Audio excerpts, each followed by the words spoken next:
Please be seated. Good morning, everyone. Morning. I am the Secretary General of Taiwan Society of Disability Studies. On behalf of the Taiwan organizer, 2024 East Asia Disability Studies Forum is about to begin. Yay! Well, the weather is a bit cold and humid today. Hopefully, you will not get cold on the way here. Also, just a reminder, these forum, the tradition is that we want to respect diversity, be it social, psycho, or cultural diversity. So we will be able to speak in our own mother language. We provide simultaneous interpreters to simultaneously translate everything into Korean, Japanese, and other languages, and Mandarin Chinese. So if you have interpretation needs, please go to the registration counter for the interpretation devices. Also, I would like to ask all the speakers on the stage to slow down a little bit so that our interpreters can have an easier job. Also, I would like to thank the interpreters for your effort in advance. All right, then let's begin. First of all, a round of applause for our distinguished guests. First of all is the Vice Chairperson of Taiwan National Human Rights Commission, Wang Youlin.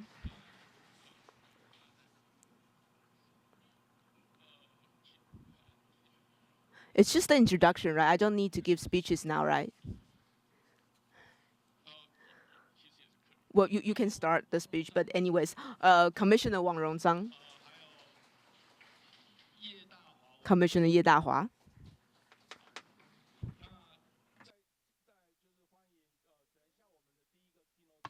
Also, our first keynote speaker, Professor Karen Fisher from the Social Policy Research Center of the University of New South Wales, Australia.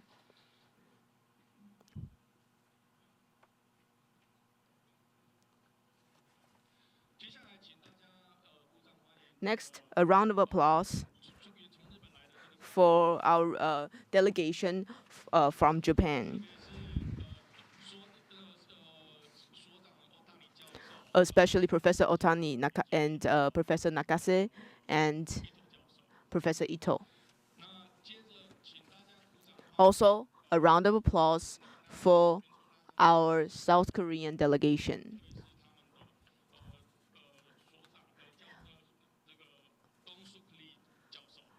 Especially Professor Ong Suk Lee.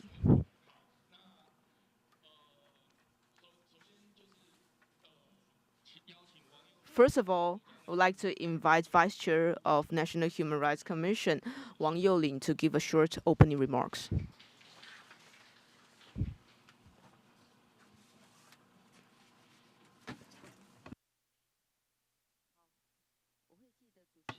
I'll remember what the moderator said. Be brief. Distinguished guests, good morning. I'm Vice Chair Wang Youlin of the Taiwan National Human Rights Commission. I'm very happy to be able to meet with you all today. Some of our distinguished guests come far from Japan, South Korea, and Australia, all the way to Taiwan specifically for this forum. On behalf of Chair Chen Ju and all the colleagues and commissioners of the National Human Rights Commission, welcome you all. In 2006, the UN General Assembly passed the CRPD. Even though Taiwan cannot submit our signature to the to CRPD, however, we also want to confirm to the international standards. We have the same commitment along with the international communities. With the effort of many persons with disabilities here with us today and also the DPO's organizations, in 2014, the Taiwanese government published the Implementation Act of CRPD. Through the Implementation Act, CRPD now enjoys the domestic law effect. And in the same year, on December 3rd, on the International Day of the Persons with Disabilities, the Implementation Act is in effect. Since 2014 to this day, it is now the 10-year anniversary, so that makes this forum especially meaningful, especially when it's organized in Taiwan and it's the 10-year anniversary of our Implementation Act.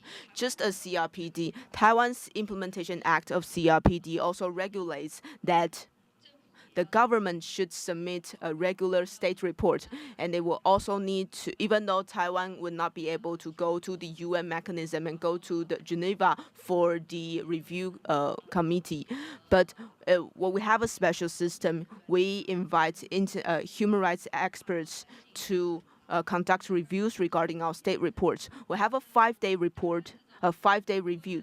These very unique review mechanisms regarding the International Human Rights Convention. Since it's a 5-day review, so international human rights experts have more time to listen to the dialogue between the government agencies and the civil societies. We have more opportunities for exchange and dialogue. And we've had already 2 submissions and had 2 international reviews.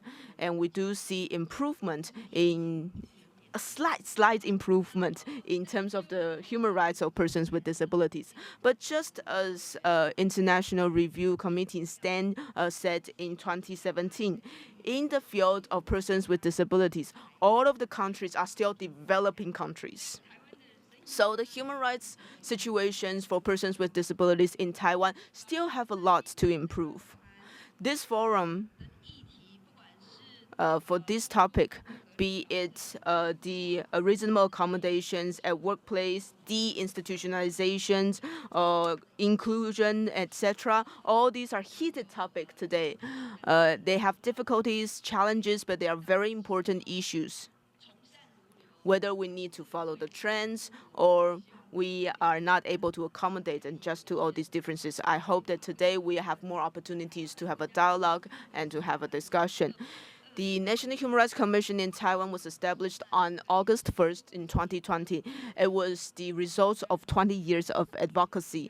The mission of the National Human Rights Commission is to realize this universal value of human rights and to uphold the rights of everyone, especially the fundamental rights of intersexual vulnerable groups with multiple identities. In the past 2 international reviews, National Human Rights Commission was also requested to have a monitoring mechanism for CRPD. Well, the National Human Rights Commission would also work very hard with NGOs to promote and facilitate this. I want to wish this forum for today and tomorrow a great success. And please take these very rare opportunities and have more exchange with representatives from different countries. I believe this 2-day forum would definitely inspire more meaningful dialogue. Thank you. Thank you.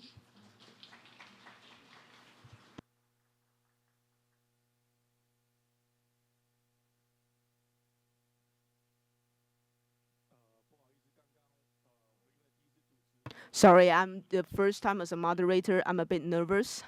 So sorry, Vice Chair Wang. Also, now I would also like to take this opportunity and welcome Commissioner Ji Huirong. She just arrived. Sorry, I missed her.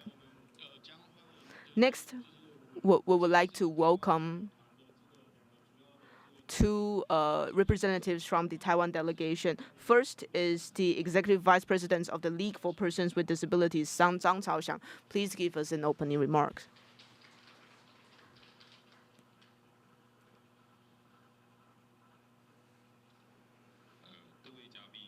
Distinguished guests, friends, good morning. I'm very honored to have this opportunity and participate in this very important forum. Taiwan is about to welcome the 3rd CRPD International Review. For this and the League for Persons with Disabilities will once again convene 100 member organizations, including our member organizations in Penghu, Jinmen, and Mazu. For the third parallel report, we want to provide our observations and suggestions from a civil society perspective regarding the implementations of CRPD. But of course, in today's forum, we will also, the observations and suggestions we have would also be included in the shadow report. So for the forum today, we want to cross the barrier of languages, not to restrict discussions to only to scholars and English speakers. So the organizers provide interpretation into Chinese, English, Japanese, and Korean with simultaneous interpreting so that we can be more at ease and swift in discussions. So if there's any hiccups during translation, feel free to feedback to us immediately. And considering that some friends are not able to attend in person, so we provide a live stream online for those who are interested, wherever you are, can participate in our events.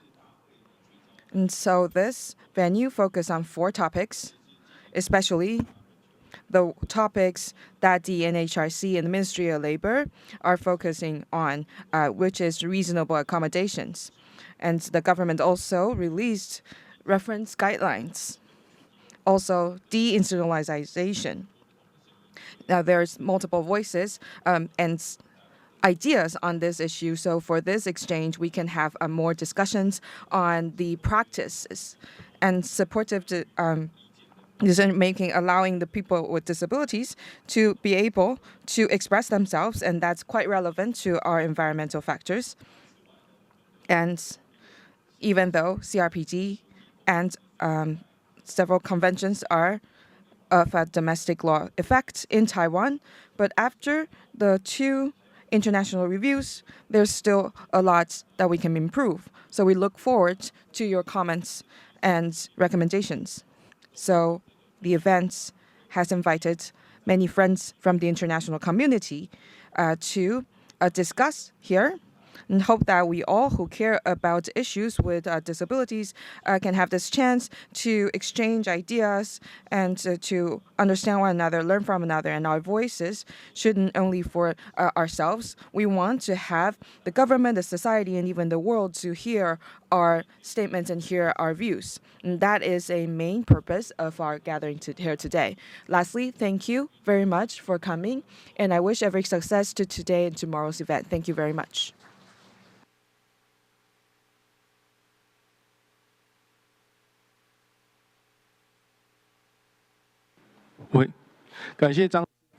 Thank you to Vice President Zhang. Next, let's invite the President of Taiwan Society of Disability Studies, Zhou Yijun. What am I? I'm President? I said Secretary General. No, I'm the President. Okay, distinguished guests, good morning. I am Zhou Yijun. Thank you all for coming.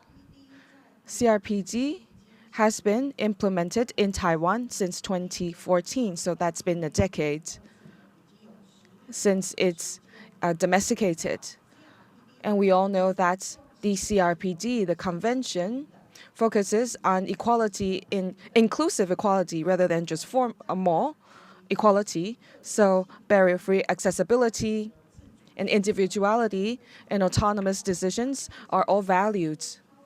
And that is why we select 3 topics for the event for deinstitutionalization and supportive decisions and reasonable accommodations. And in Taiwan, we learned that deinstitutionalized is on the rise, but there are still a lot of discussions and challenges ahead. And for reasonable accommodations, it's not written in laws yet, even though research and guidelines are in place. But we still have not made it into a written law. And for supported decision-making has not been implemented in terms of service solutions. Alternative decision-making is still happening. And from this, we see that the inclusive equality highlighted by CRPD and all these values presented in CRPD in the society in East Asia is still facing a lot of challenges because of the collectivism and paternal ideology in Taiwan and in Japan and Korea and Taiwan. There's at least one national report on the implementation of CRPD. And in Korea and Taiwan, there are 2 reviews already. We see that we have reached a great time for us to discuss how CRPD can be better implemented in East Asian countries. And we're very grateful for National Human Rights Commission and the League for Persons with Disabilities. Thank you for your support, and I'd like to thank our friends from Japan and Korea for traveling far. And the delegation from China cannot attend in person, so we also provide a link for them to join online so that they feel included in this team. So I wish every success to this event. Thank you.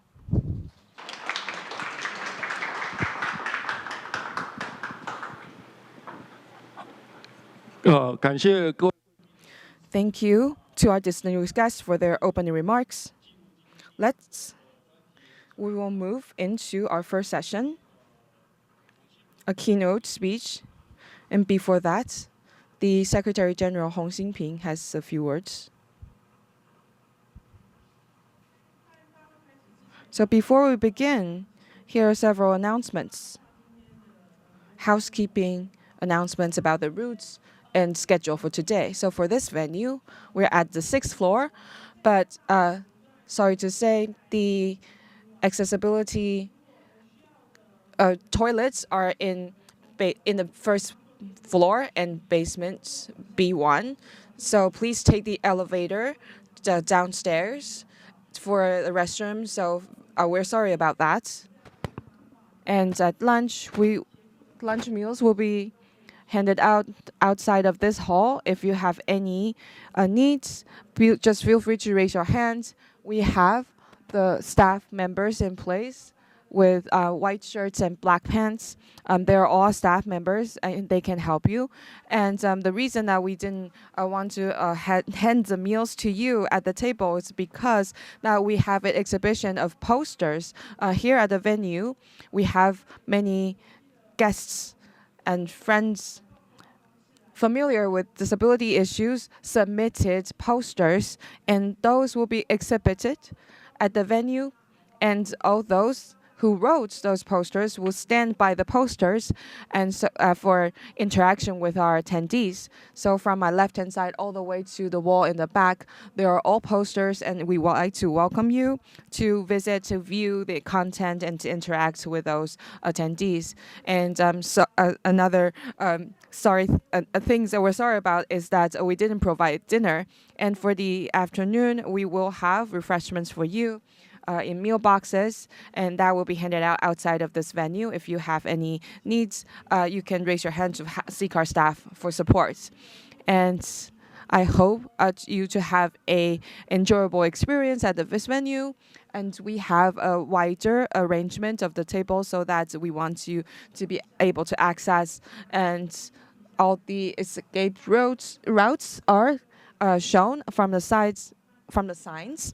So if you have anything, just have our staff members.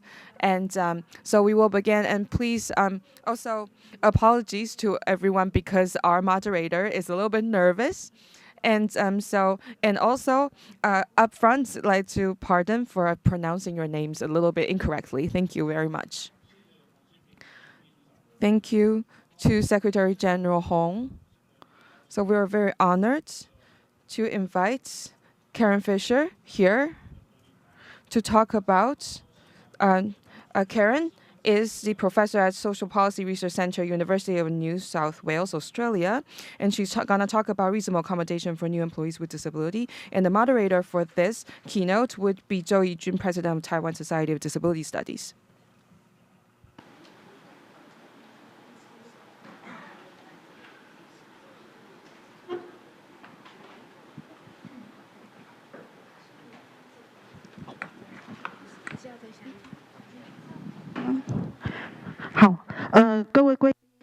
Distinguished guests, so we're very happy that we're entering the first keynote. We know that we need to respect individuality with people with disability. In CRPD regulations, it is a very important value, and reasonable accommodation is how we can respect individuality. In CRPD, in employment regulations, mentioning that failing to provide reasonable accommodation may constitute discrimination. And we all know that reasonable accommodation involves not only about the costs, but effective approaches. So we're delighted to invite Karen Fisher, professor, to share the experience from Australia for us for providing reasonable accommodation for new employees with disability. A round of applause for Professor Fisher.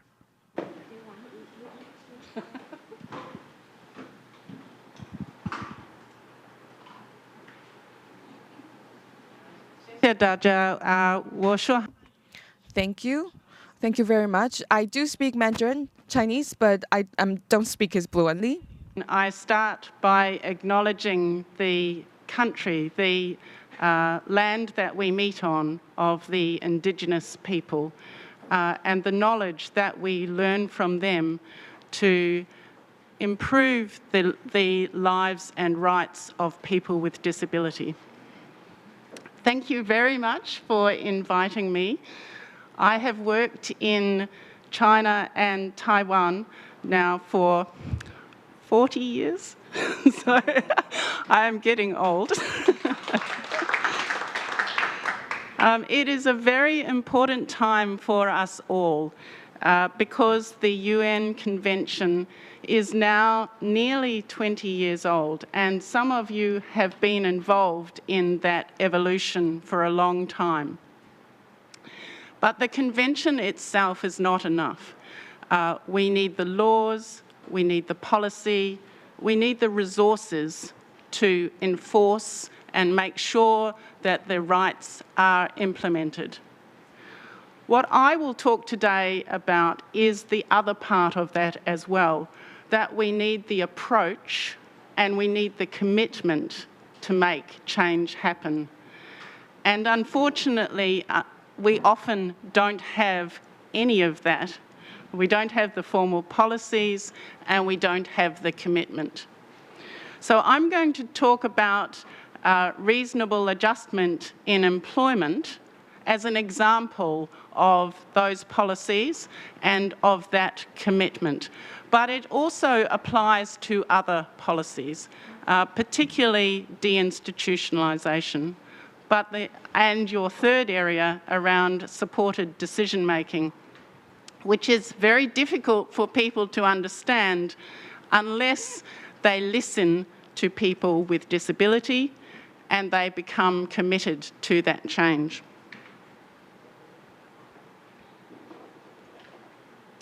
So this, what I will speak to you about is a research program that I have with many other researchers, some of whom their names are here. I am not a person with disability. In my research team are many people with disability. So the right to work, what does working mean? What does working mean for all of us who are here today? Of course, work is about economic security, getting the money, living a good life, but it is also about meaningful contribution and engagement. We all contribute as humans, and that work might be paid work, or it might be unpaid work, it might be care work, but we all work and we all want to work, and that's what gives us social connection. And it gives us status. So I am an important professor because of my work. So it gives me status. People know who I am because I work. We all have that right. But what that means is we need work opportunities, and particularly we need non-segregated work opportunities.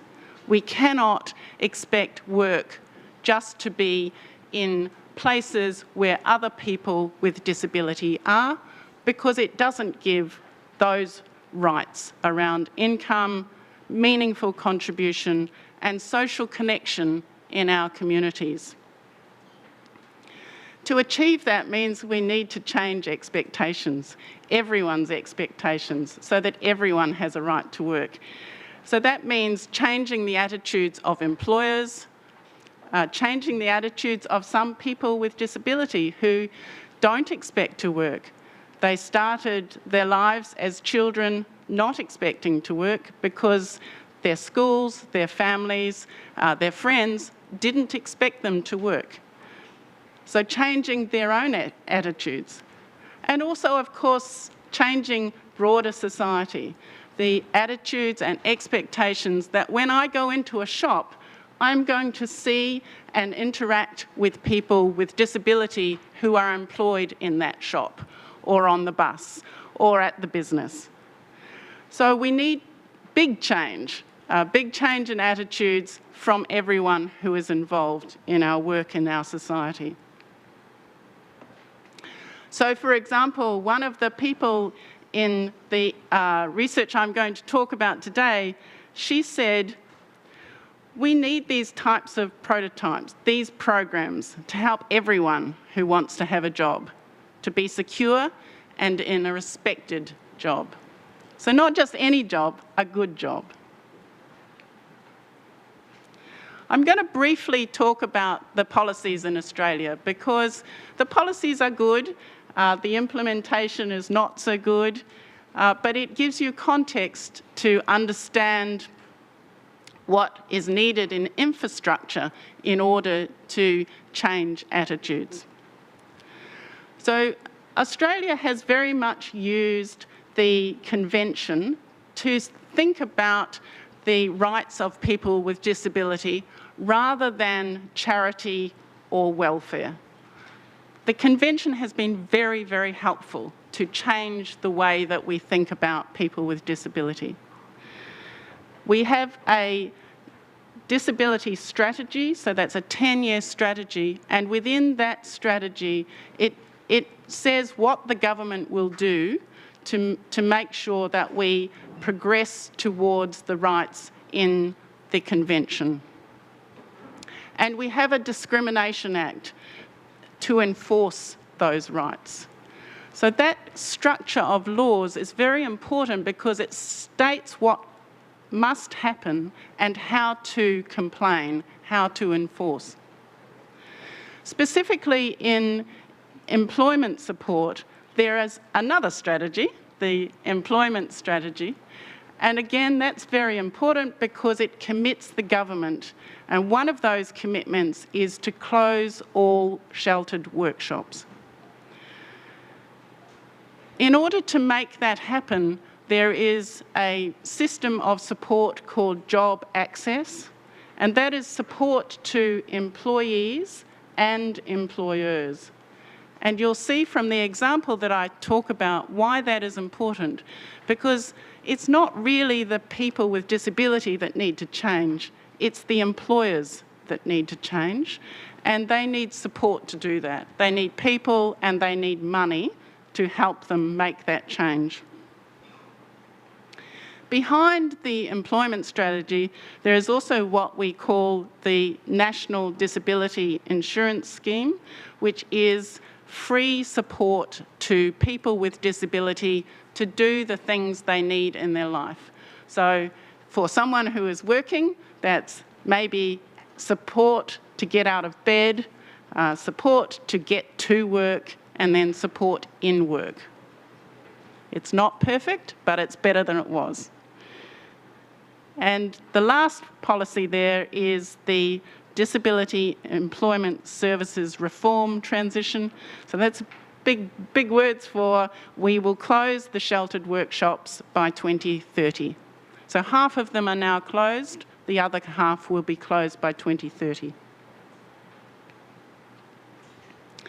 So I'm going to give you an example now of how these policies and particularly how the approach works. So the commitment to making sure that people with disability can work in the job that they want to work and have the reasonable adjustment or reasonable accommodation that they need to make that happen. This is quite a big, complicated project, and I'm going to talk about one small part of it. So the way that they went about doing this was to start with industry communities of practice.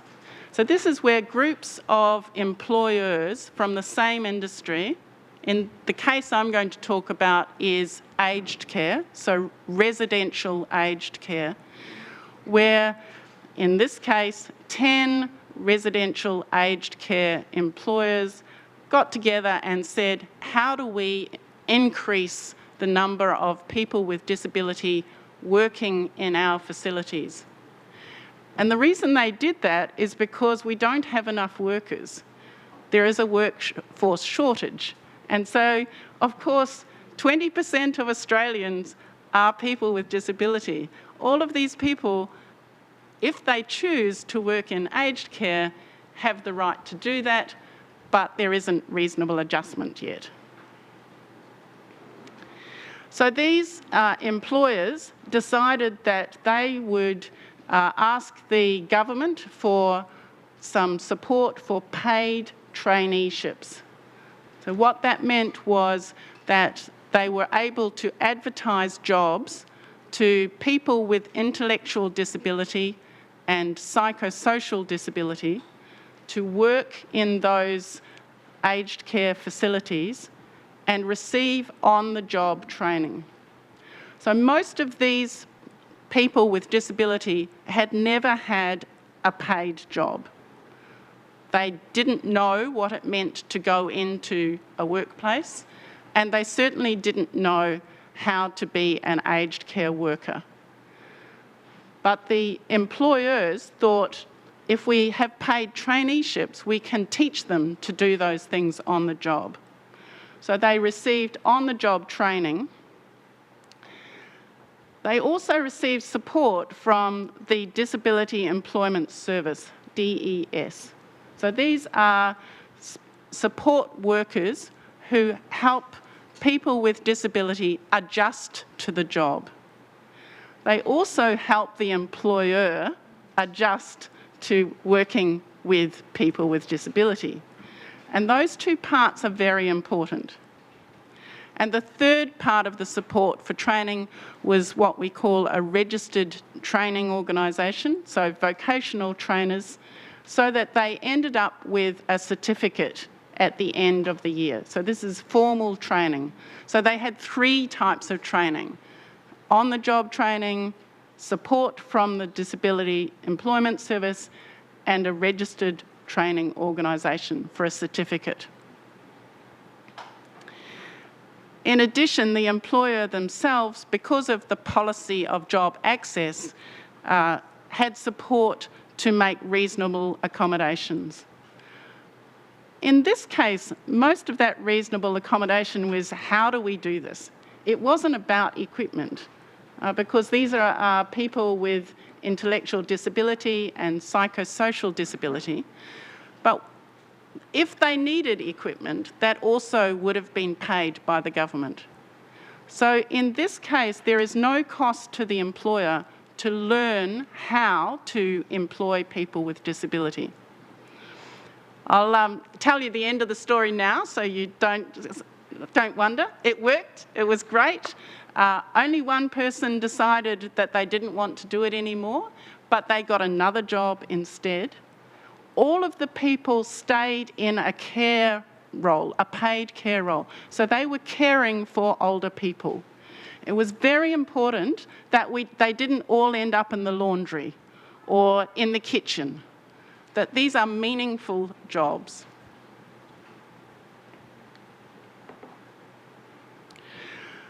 And the reason that that worked was because that on-the-job training and supervision was individualised. Every person in the project had a different need. So they came to the project as a person with particular skills, particular ways of learning, particular things that they wanted to do. So, for example, one person learnt by watching what other workers did. So they learnt by being in a peer relationship. Another person learnt by asking questions. What do I do now? What should I do instead?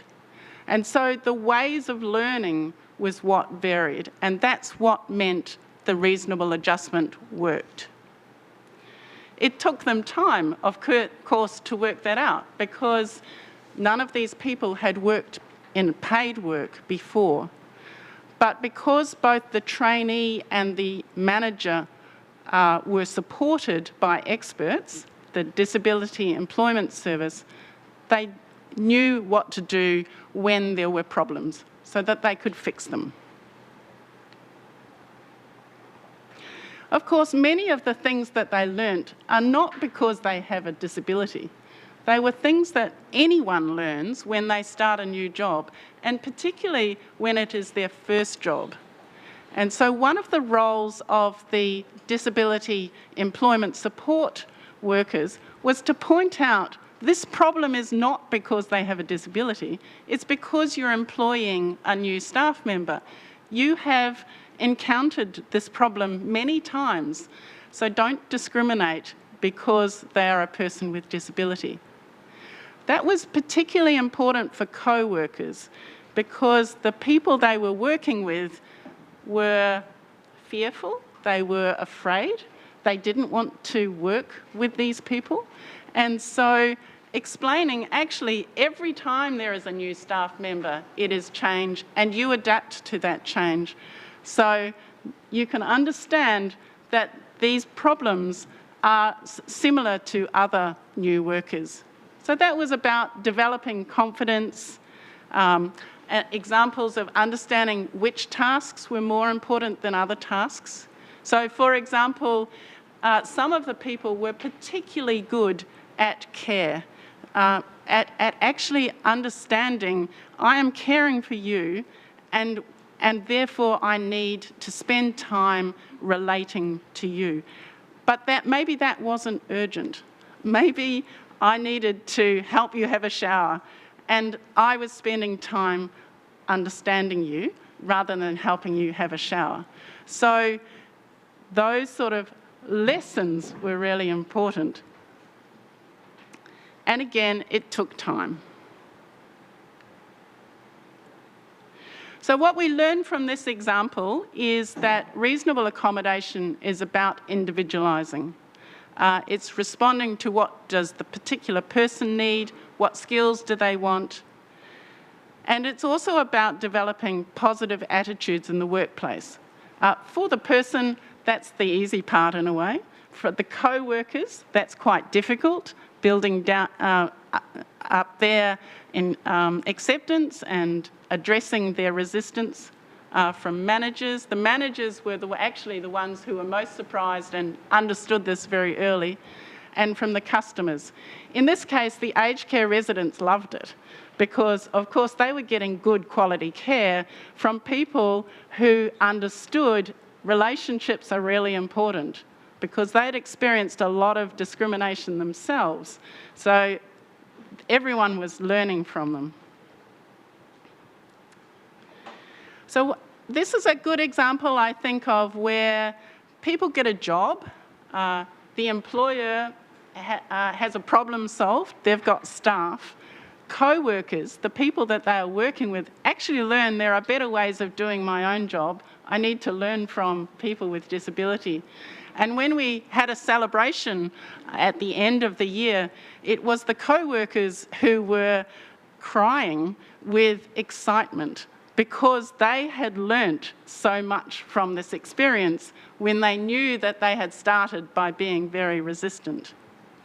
Indirectly, it also, of course, influenced many other workplaces because the co-workers and the managers and the people with disability spoke about this to many other people, to people in aged care, but also to their families and in the community.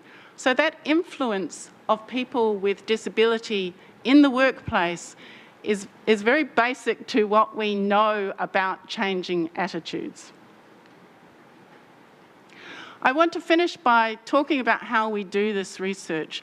As I said, these research projects to gain evidence are about lots of people working together, just like you here today. So it's people like me who know how to do research, people with disability who have the lived experience, who know what actually matters. It's the employers and it's the advocates. The advocates in this case were the ones who started the project. The advocates understood the process of community development.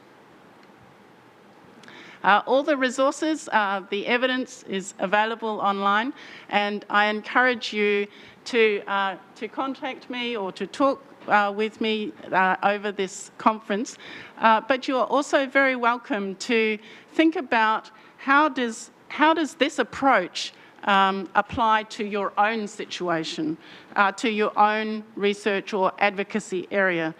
Because unless we think about these ways of working together and changing not only the policy, but also the approach and the commitment to making it happen, then we can change and make sure people's rights are fulfilled. Thank you.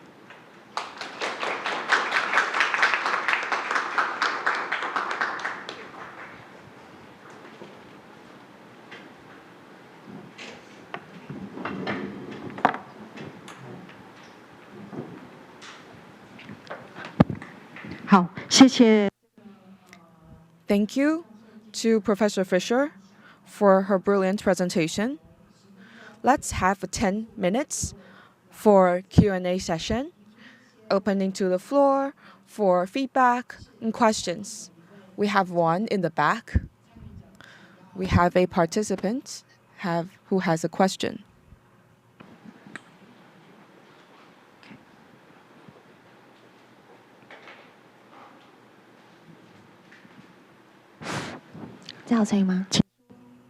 Please go ahead. Sure. I'll speak in English if that's okay. First of all, this is an amazing project, and I'm very happy to hear that this is working so well in Australia.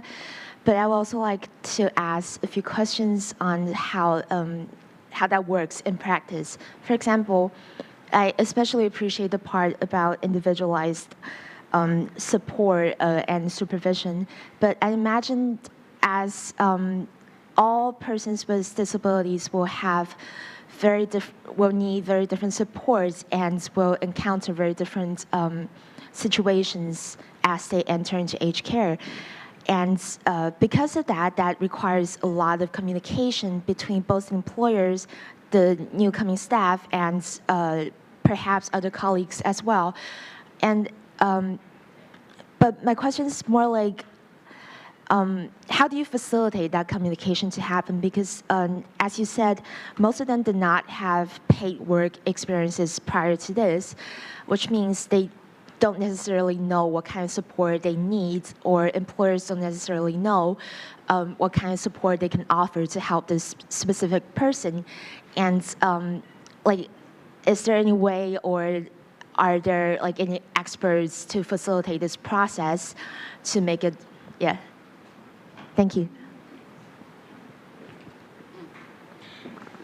Thank you. That's very important to think about what made that happen. So first, as I said, this is a project started by an advocacy organisation like the League of People with Disability.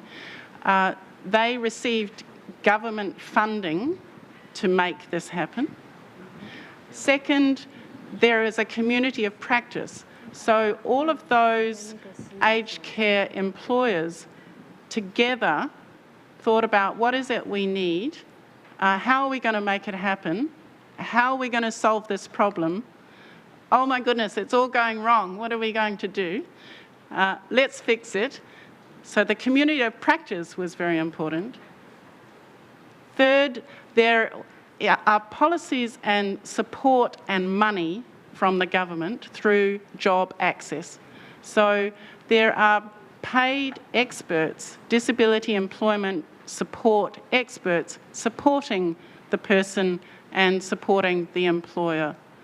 And so that means that when there are problems, because of course there are problems, that they are fixed. But this is just 1 year in a traineeship. And so over that 1 year, they went from, oh my goodness, it's too hard, to, wow, let's celebrate, it works.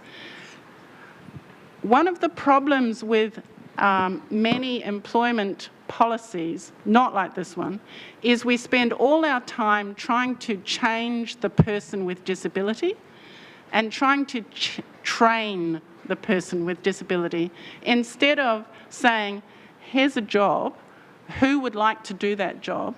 Now, what support do you need to do that job? Because that on-the-job training means we now can do the training and the support that you need for that job. And that is a key. Otherwise, everyone spends all their time being trained for no job with training that is not relevant for the no job. 好，谢谢。那这边刚刚也有一个君姐。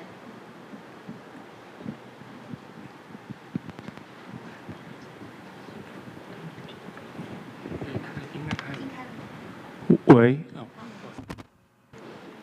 谢谢讲。Thank you for your presentation. We are an advocacy organization for persons with disability. We do receive applications for reasonable accommodations. But in practice, we encounter several challenges. For example, for people with disabilities, because their status is always in a flux, sometimes, or when they first enter the job, it's very suitable for them. However, as time goes by, there are changes, so they become unsuitable for the position. So the needs are already shifted. So at this point, can we apply for reasonable accommodations? Because we often say that reasonable accommodations are for a specific position. The second question is that when this reasonable accommodation may affect other people, how can we coordinate such accommodation? For example, some jobs are in shifts. And because of a person with disability, of their status, they cannot get home late, so they can only take morning shifts or day shifts. They cannot take night shifts, so that would affect their coworkers. So these are the two questions. The first question is that because reasonable accommodation is specific to a position, so when the need for the position changes, how do we provide reasonable accommodation? And second question is for how, when reasonable accommodation affects others, how can we do anything? I think what this question shows us is that we can't just buy reasonable accommodation in a box and deliver it, that it is about the person and that it is about the job and it is ongoing. So the reasonable accommodation program or policy I spoke about, job access, that is in 3 times: before your job, before you enter the job, when you are in the job, when you start the job, and then while you are in the job, when anything changes. So if I can give an example of a colleague at my university who is blind. So and he is from Thailand. So he does not, when he came, he didn't know what reasonable accommodation he could have. So at that stage, we had to first, with job access, find out what needs did he have. Then we needed to do the training for him and the training for me so that we could implement that accommodation. And then he worked for us for 5 years. During that time, when things changed, he also use job access for those changes. So initially, his support was for his vision impairment. Later, his support was also for his mental health. And so it is for quite a different support, but he still has reasonable accommodation needs. They are now different, and so he returns and gets more support for the new needs. The second question about accommodating other workers is a really interesting one, because this is not just about disability. All of us work in workplaces where we accommodate each other. So I'm older now, I don't have young children, so I'm more flexible than I was when I had young children. When I had young children, I could not work at certain hours. And now some of my other colleagues are like that. So I can work those hours, but those colleagues can't. Now that is about family responsibilities. It's not about disability. We make those adjustments all the time for all the people that we work with. So saying, well, we can't make the adjustments because this person has a disability, that would be unfair, is just silly. You know, that's how workplaces work. We talk about it, we work it out. Our workplaces are not about rules, and if they are just about rules, then they're not working very well. So I understand that is cultural and it is about change, but we have many social reasons for adjusting, and especially in our ageing societies, when we have a shortage of workers, we need to be more flexible for many reasons. Disability is just one of them.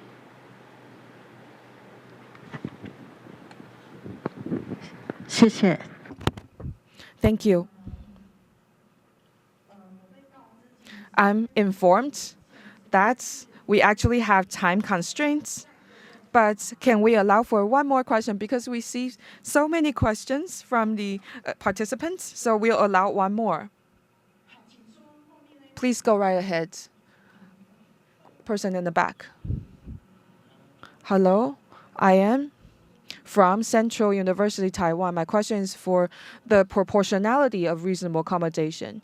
You mentioned that in Australia, there's persons with disability can be trained and to work at care facilities. So if we use that example for care facilities in Taiwan, it's impossible to do so because the proportion of the care facility in Taiwan has only very few staff and caring for many residents or people, elderly people.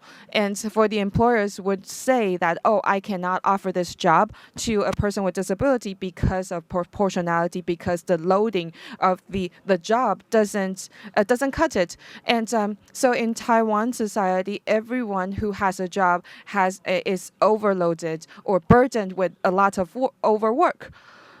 So what's the situation like in Australia? And does overwork is not as common in Australia, and that provides the room for reasonable accommodation, or that's not the case? Thank you. That's an interesting question. So in Australia, we have the awful reputation of the longest hours in the world. I don't know how that has happened. We work too much. I don't, but other people do. I think the question of what you are talking about has two parts. So the example I gave was employers thinking about what do they want and what do they need and how are they going to get it. So in this case, there's a shortage of workers. So how are they going to solve that problem? From the perspective of people with disability, say, not in my example, a different example. Say I want to work in aged care. Maybe I can't do a full-time job in aged care because of the reasons you have explained. But maybe there is a part-time job in aged care I can do. Or maybe there is a job in part of that facility that I can do. So what I'm explaining is that it is not just about the person saying, well, I want to be the manager of an aged care facility, or the manager saying, I only want someone who can work 50 hours a week and care for 100 people. It's a negotiation. OK， 最后，刚刚还有一位日本。One final question. I think we have a Japanese participant who want to ask question. I want to ask, in Australia, if you provide them on-the-job training, do they also provide diversified on-the-job training? For instance, it's not just for caring, not just for cooking. Maybe there are also IT or more diversified jobs. Yes. So in this example, there were 3 types of training: on-the-job training, the support worker, and the vocational trainer. So that was a certificate training. Of course, for every job, there is a different combination, and it is not necessarily all 3. But for this example, where this was the first time these people have worked, they had no formal qualifications, and the employers had never worked with people with disabilities, so they needed all 3. But the content, of course, changes depending on the job and the person. 好，非常谢谢。 All right, thank you very much, Karen. I think reasonable adjustment in workplace requires employers and persons with disabilities to continue to discuss their needs and have negotiations. It should be a progress because a person's conditions change. And secondly, employers and employees with disabilities are the same. They all need support. They need to be supported. And I think that's the new information that I received. Once again, a round of applause for Karen Fisher, Professor Karen Fisher. Thank you. That wraps up the first keynote speech. Thank you. Sorry. Professor Karen Fisher and Professor Zhou Yijun, and also commissioners of the National Human Rights Commission, and also the delegation, Professor Kong Suk Lee, and also Professor Otani, and Professor Nagase, and also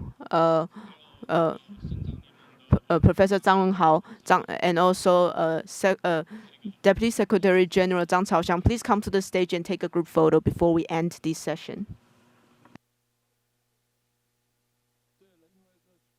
Yes, please, commissioners of the National Human Rights Commission, please come to the stage.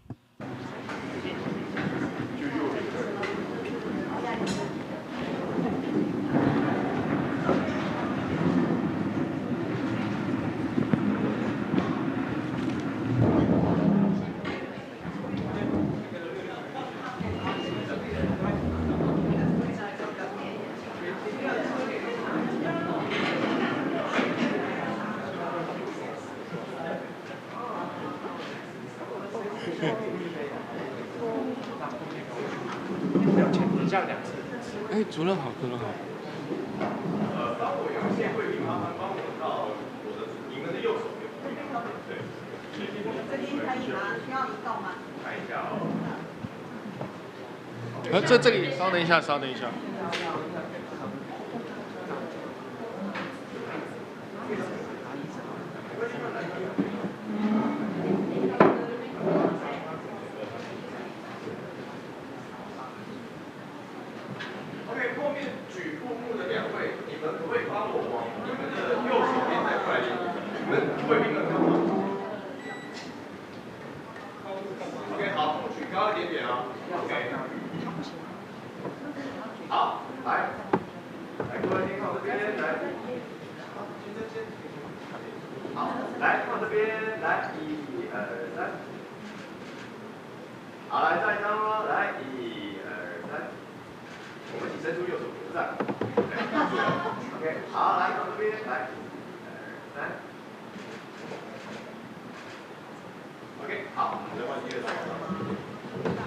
不好意思，那请大家回座。Please return to your seat. We'll take another group photo from this angle.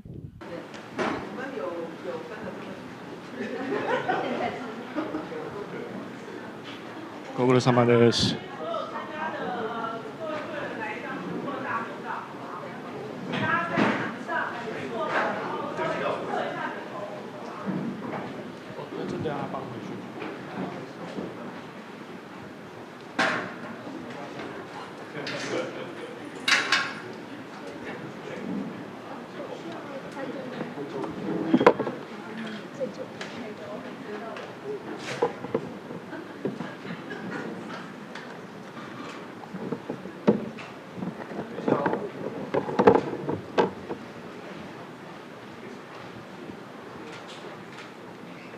好，来，我们先第一张哦，看我这边，看上面这边，来，帮我再往过来。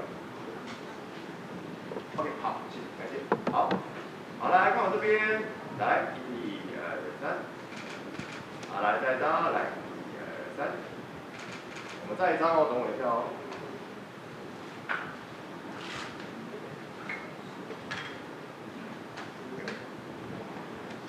好，来看我这边，来露出你们大大的微笑哦，来，1、2、3。好，来再一张，来，1、2、3。OK， 好，谢谢大家，谢谢。谢谢。Thank you.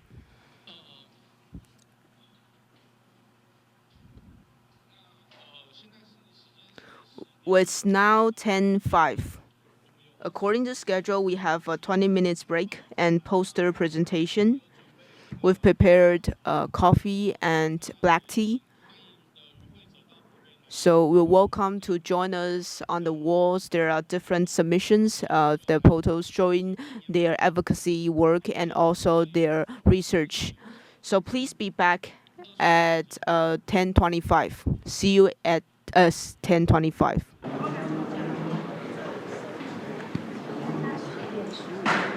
好。不好意思，因为时间有。Sorry, because we are a bit delayed. Please be back at 10:15. Sorry, adjustion 10:15.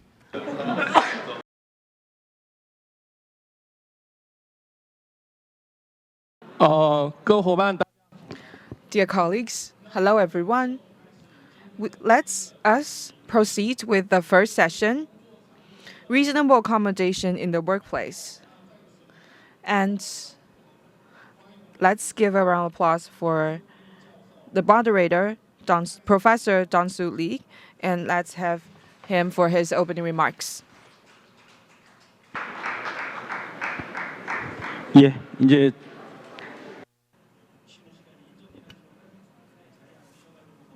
Even though it was a short break, but please be seated so that we can begin with this session. I am the moderator for the first session. So our topic is reasonable accommodation in the workplace. I am from Korea. I am Dong-Suk Lee from Korea. Allow me to introduce our presenters. The first presenter is from Taiwan. So from the information I receive, they're all English. So when I read your name, there may be incorrect pronunciation, so please bear with me. Thank you for your understanding. So the first presenter is Chen Boyan Chen from Suzhou University. The next presenter is from Japan's Ritsumeikan University, PhD candidate, Mr. Kurikawa. Thank you very much. A third presenter is from Korea as well, from Korean Federation Centers for Independent Living of Persons with Disabilities. The presenter is the chair, Jin Hyun-sik.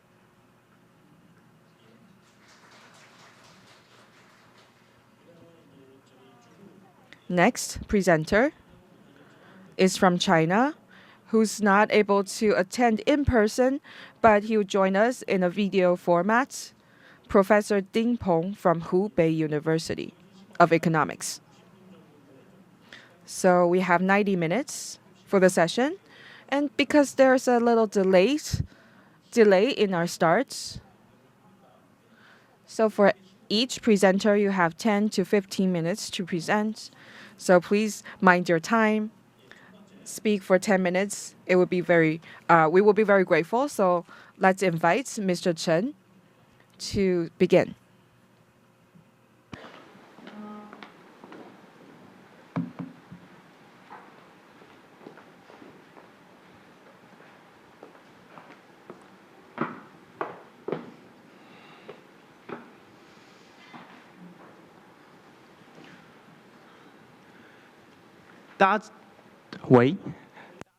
Hello, good morning, everyone.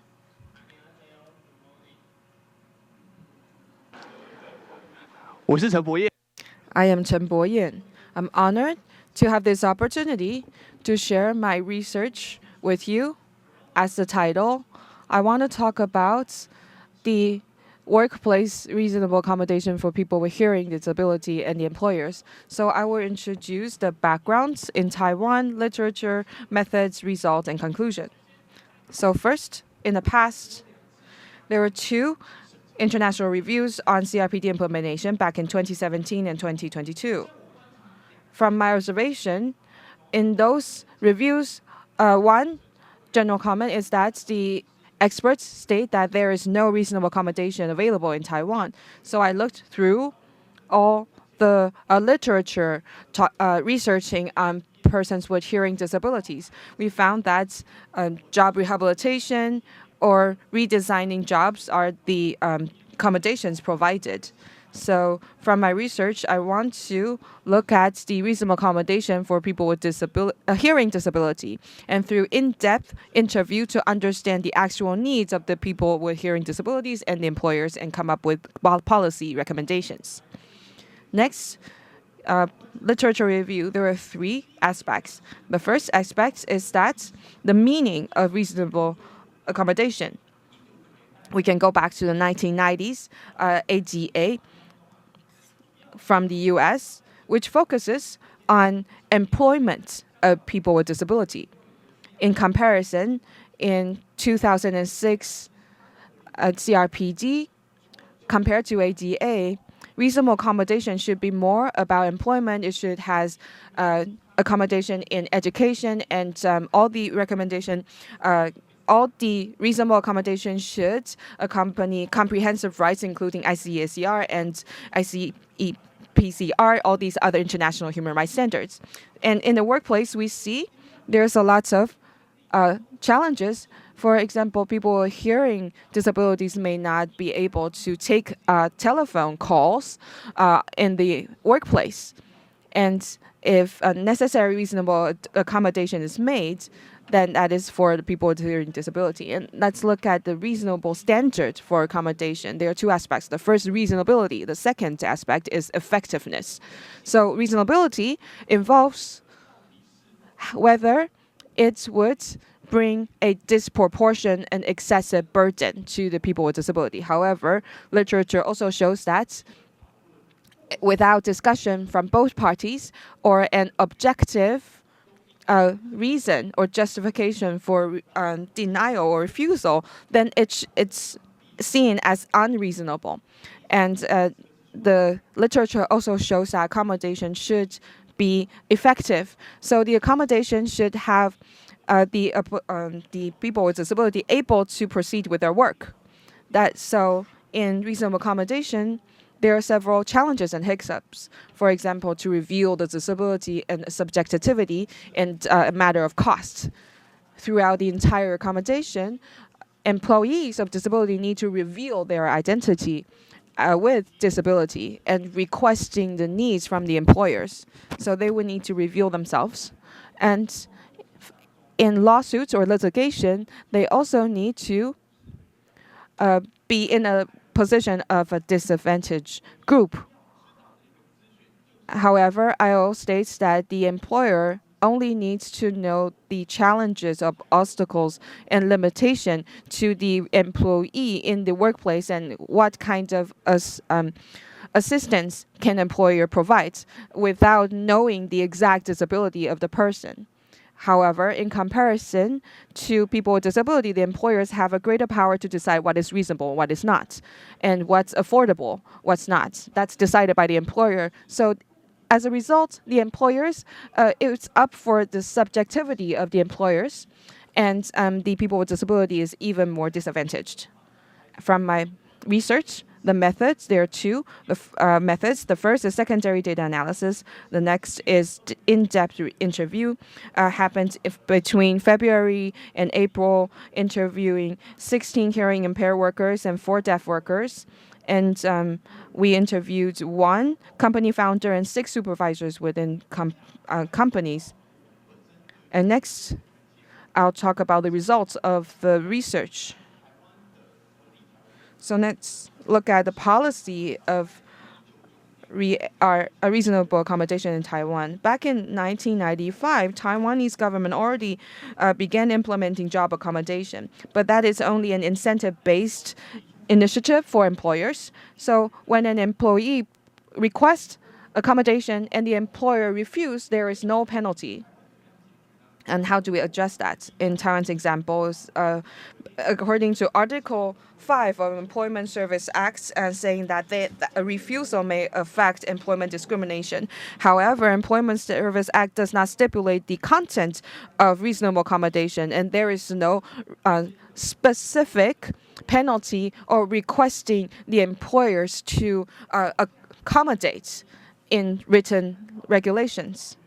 Next, let's look at the courts. How does the court decide what is reasonable accommodation? So there are 3 more typical cases in Taiwan. The first is the Fubon Securities layoff case back in 1997.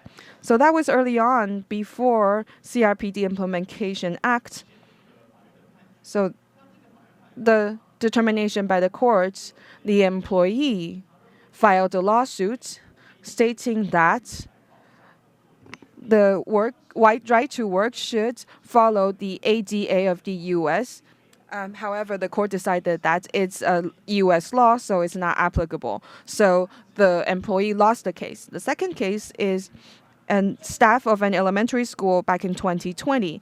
So in this case, this employee has psychosocial disability and who cannot attend to school at 8 o'clock requested by the school. The school said that you can postpone the time to 10 a.m., but they say that still, you will still need to come at 8 o'clock in the future. But this court decision is very important because this accommodation is only a single, one-sided accommodation. There is no negotiation process initiated. This means that these persons with disabilities is not involved in the accommodation, and the court rules that this constitutes discrimination. The next is regarding the case of meter attendance of parking lots.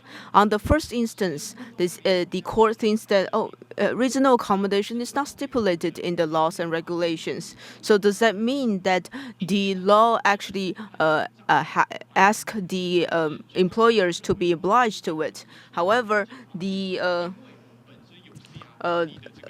Supreme Court actually pointed out that it is possible that the trial court misunderstood the legal principles because we do have the Implementation Act of CRPD.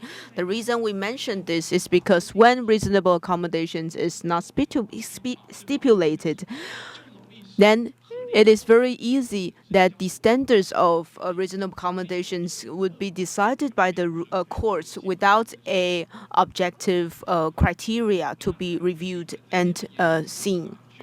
In my research, I interviewed employers and hearing impaired workers. Out of the 27 interviewees, I found that there are 3 different aspects. First is that reasonable accommodations happens not only after entering into the job. Sometimes it should happen during recruitment. For instance, during interviews, persons with hearing impaired,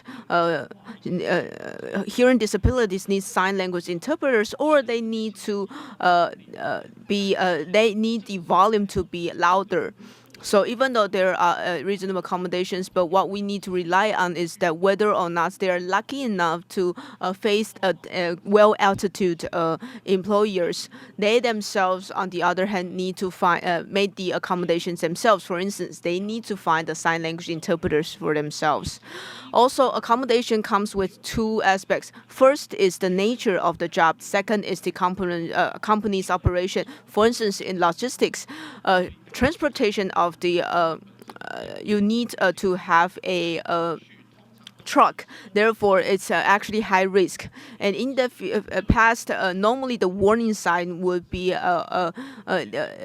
something of a sound. So if for persons with hearing disabilities, what they need is actually something that they can see.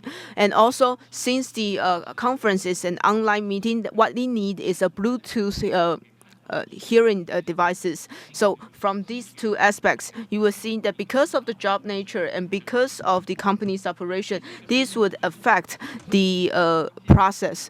Also, we found that reasonable accommodation may have its limitations. For instance, when I propose the reasonable accommodations, I have to first review my disabilities, and I may be excluded.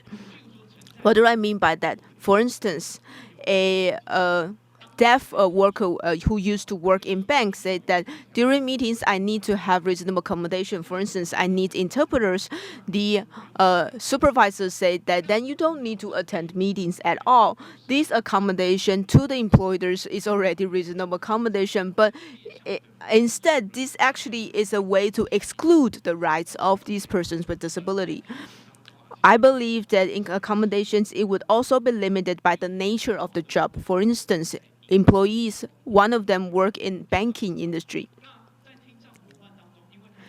Since this is a person with hearing disabilities, the supervisor said that I cannot ask your supporter to be here or the assistant to be here because we value the privacy of our clients very much.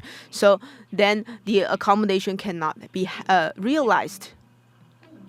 Also, it's possible that the employers may not be the one that necessarily need to make any accommodations because sometimes the employers may be willing to do so. But however, if the employers is willing, someone would say no. That is the clients. The clients may refuse. If you need reasonable accommodations from the client side, the reasonable accommodation only requires employees and employers. However, should the clients have the obligation, we should also look into the obligations and responsibilities of the clients. In conclusion, we find that there are still a lot of issues that's worth discussing. For instance, one thing that we found that reasonable accommodation is not a one-time measure. A lot of times we need a more integrated approach. For instance, if they work in logistics, in addition to the equipment, what you need is to actually also have a very good procedures to report back to the employers or employees. So that means that we will need maybe sign language interpreters or the real-time translation. Also, in the laws and regulations, there's no standards for reasonable accommodation, which comes back to the topic and title of my article. That is, we need to legislate the standards and contents of reasonable accommodation. Also, we don't have a committee to make such determination. Currently, all disputes of RA is actually dealt with by the Employment Disability Committee. But Employment Discrimination Committee involves many different aspects. If this is simplified to this committee, then it will not be able to fully protect the rights of persons with disability. This may even seen as a systematic discrimination. That's why I think that we should actually establish a designated reasonable accommodation committee to review these cases. This is my report. If you have any questions, please email me. Hopefully one day we can remove all discrimination against disability. Thank you.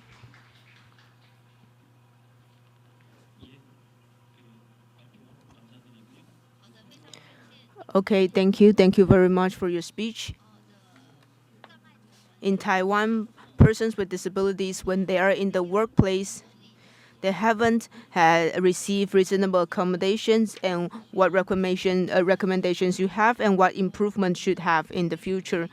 Our speaker has been very concrete about the suggestions, especially on hearing impaired workers and the needs of hearing impaired.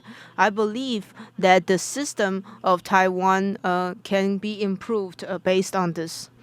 The second speaker is Professor Osamu Kurikawa.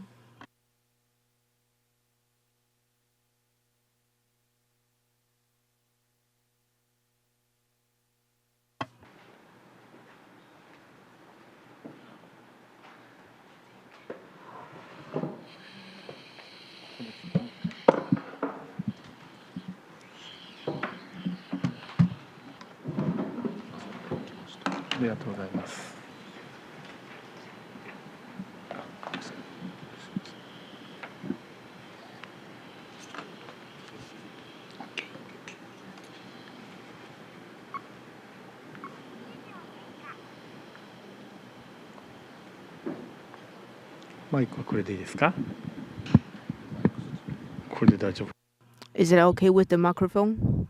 How about this height? Okay. Thank you. Good morning, everyone. I am Kirukawa Osamu from the Ritsumeikan University. Next, I will talk about the teachers with disabilities and the movement they've initiated. Also, I will talk about the issues of reasonable accommodation in Japan. Ritsumeikan University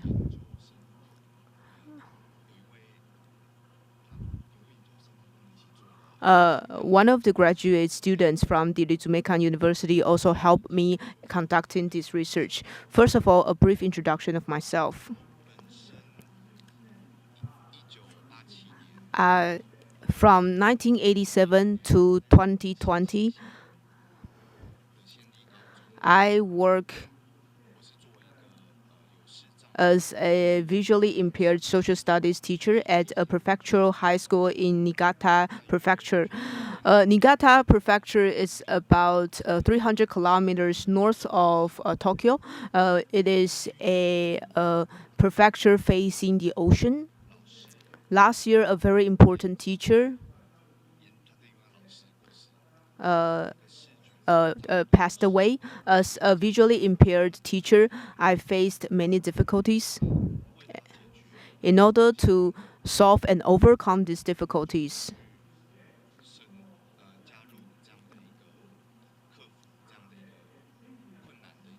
I joined an association and initiated a movement. In 1981, there is the establishment of JVT, Japan Visually Impaired Teachers Association. Members are mainly teachers in a normal school, but with visual disabilities. So this is association like this, and I joined this association. Back then, we want to let everyone know that even though we are not able to see, we are still able to work in a workplace. We can still serve as teachers. After 1990s, we've established a liaison council for teachers with disabilities, working for the rights of teachers with disabilities. In Japan, we have a petition for over 120,000. And in the Ministry of Education of Japan, and also in the Tokyo Prefecture Council, we've also made proposals trying to improve the conditions for persons with disabilities to be able to work normally. So this is like a normal advocacy and movement association and organization, because the strength and the force from the civil societies may not be strong enough to make changes, but members, in order for them, even for them to protect their own labor rights, is hard enough. So we also get support from other organizations, but even with everyone's collective efforts, the environment is still not very ideal. In 2014, As it happens,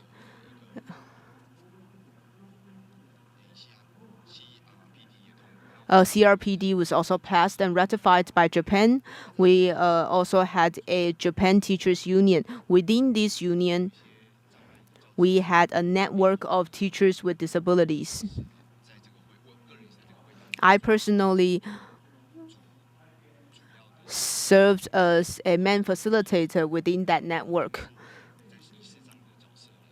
So I work as a person with visually impaired, but afterwards I retired.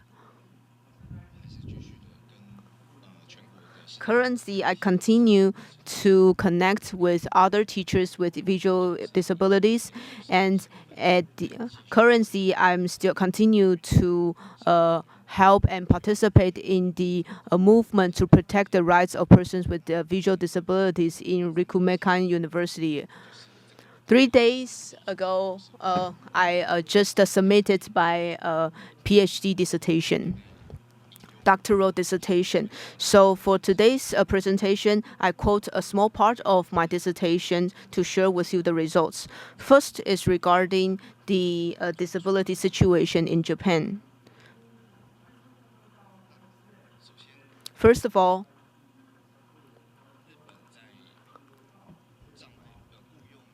in terms of employing persons with disabilities in Japan, well, it focuses the skills that persons of disabilities has. For a normal or general businesses, they may have this thing called general employment. General employment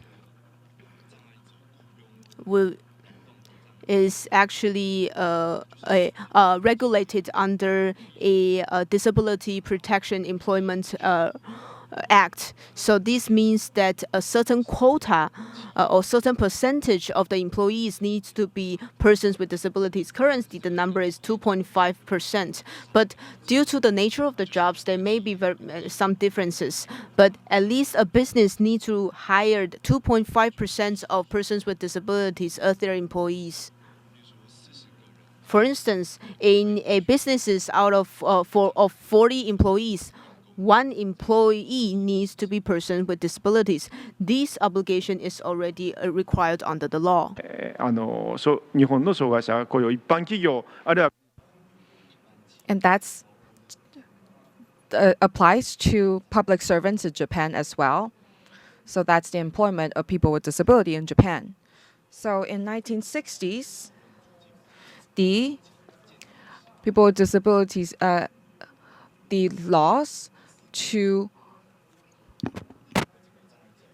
promote employment of people with disability was passed, and the laws were later amended as well, and I will go into details later. Next. So for employment of lower paying jobs, so that is a way of national subsidy or providing support for people with disability. And employment supports, there are 2 solutions, employment support A and employment support B. So for support A, that is under general employment as well. So that's more similar to general employment. So it's like general employment with a portion of social supports. And businesses would go into contracts with employees with a minimum wage that needs to be above the minimum wage stated by the country, by Japan. And if the employee has severe disability of visual impairment or hearing impairments, then they should apply for employment support B. And for support B, there would be a minimum wage that applies to all workers. However, since people with severe disabilities, they still have another regulation stating that they should not be exceeding the minimum wage. So the current minimum wage is 1,000 yen, but for employment support B, that is 200 yen per hour. So that's very, very low. And so for a person with severe disability, they're forced to work at a lower wage. For support B, it's accompanied with government subsidies and supports. And these are the employment supports beside general employment. Next, let's look at reasonable accommodation in the workplace in Japan. In Japan, reasonable accommodation, as I mentioned, was from ADA, from the US, so that's in the 1990s. It's introduced to Japan during that time as well, and the government noticed that we need to provide reasonable accommodation during that time. And in Japan, Japan passed CRPD in 2005, stipulating the Japanese government to come up with domestic regulations consistent with CRPD. And that is why Japan proposed this Elimination of Discrimination Act against persons with disabilities. And I talked about the promotion of employment for people with disability, providing reasonable accommodations and eliminating discrimination against people with disability. That is to say, in 2013, Japanese Congress passed relevant regulations and passed in 2014. So it was only implemented in 2016. So, in other words, reasonable accommodations in Japan should be implemented by Japanese businesses since then. And so the Employment Promotion Act passed in 2016 that doesn't require reasonable accommodation from government agencies, but also from private businesses. In all employment situations. As of this year, the public or state-owned departments in Japan have already adopted this duty. So it's mandatory, but from private businesses, it's still voluntary. And going forwards, we want to promote not just employment of people with disability, but also provide reasonable accommodation at the workplace. And the next, I'll talk about my research. So in Japan, a teacher with disability, or I'm going to talk about how teachers with disability to advocate for themselves. This is a movement by the teachers with disabilities. And that's the movement is probably seen in other countries outside of Japan as well. So for many countries, if you have a disability, you are not able to work as a teacher. And as of 1990s, there were special schools for the blind and the deaf. And ever since the Edo era of Japan, there has always been work for the blind people, but it's restricted to massaging. So later on, there are special schools for the blind and deaf, but the professions or vocational education is very limited. And after people with vision and hearing disabilities graduate from these special schools, their job options and career options are very limited. And very later on, that these people can serve as teachers in special schools. And in the schools for hearing impaired, they use sign language to teach or to address immediate situations. And up until 1920s, at that time, there was a ban on sign languages. So people with hearing impairment at that time had to resort to lip reading rather than sign languages. And for a period of time in Japan, the schools for hearing impairments, there were no teachers with disabilities serving as faculty in these special schools. There were only 8 teachers in Japan. So the situation only improved much later.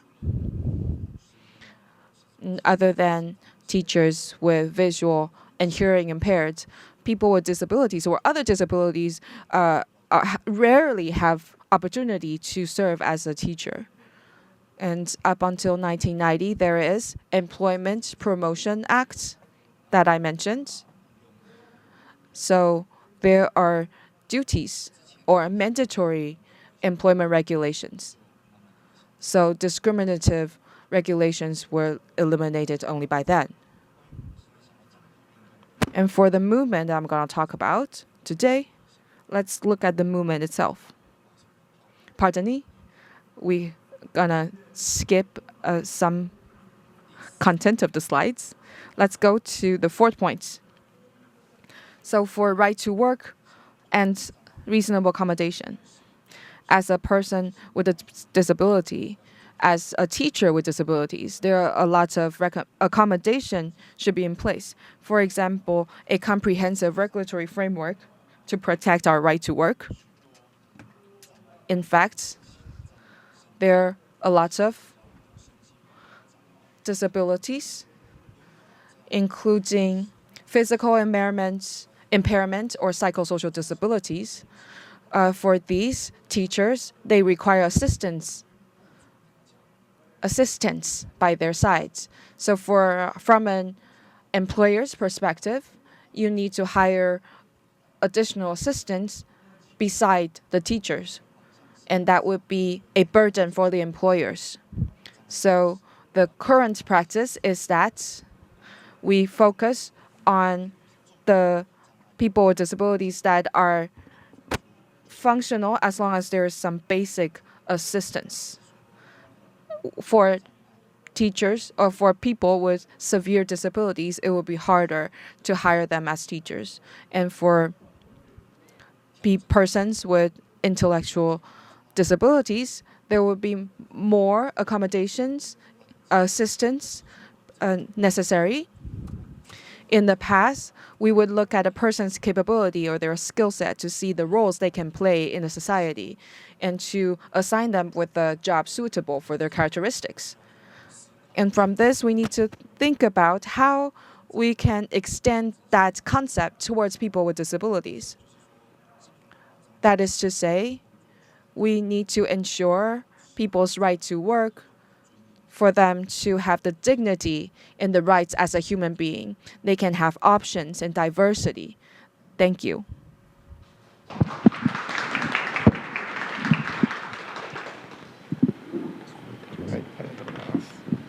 예, 감사합니다.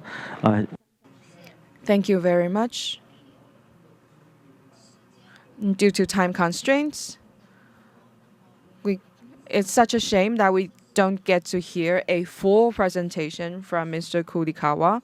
So Mr. Kurikawa talked about how the teachers with disabilities in the workplace and the improvements or solutions for them at the workplace. So thank you to Mr. Kurikawa for a presentation. Next, we'll move on to the 3rd speaker, Jin Hyun-sik from Korea. Hello, everyone. I am Jin Hyosik from Korean Federation Centers for Independent Living of Persons with Disabilities. It's nice to see you all. In last night's dinner, I felt that we had a great time, so I'm less stressed. Do you remember me from previous forums?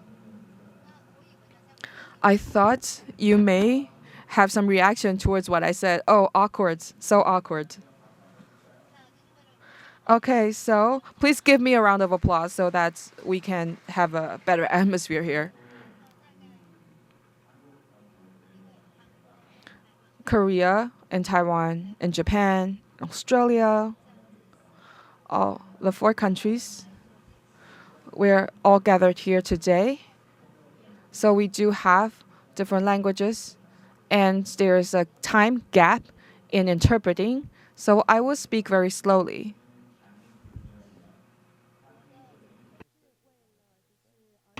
My topic is the challenges in providing reasonable accommodations for disabled workers. Is it an issue of facility availability or organizational awareness?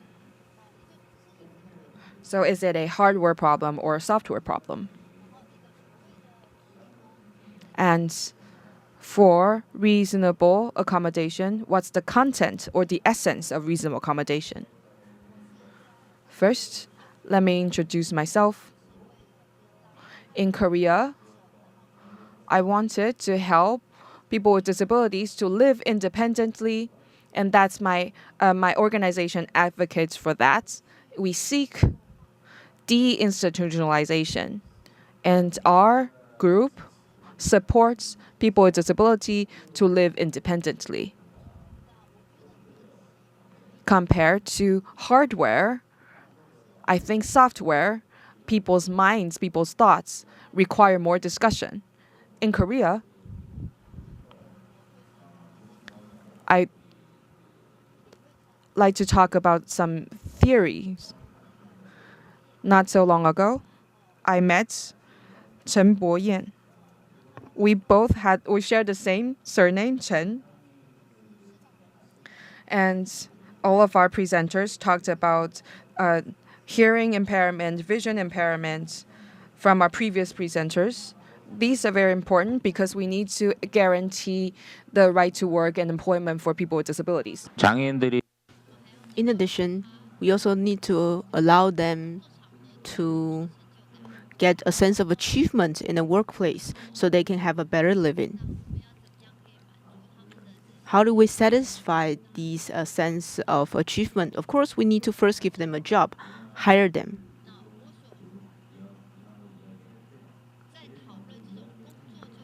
So when we're talking about this right to work, I want to go back to the Constitution of the Republic of Korea. Article 32 states that all citizens have the right to work.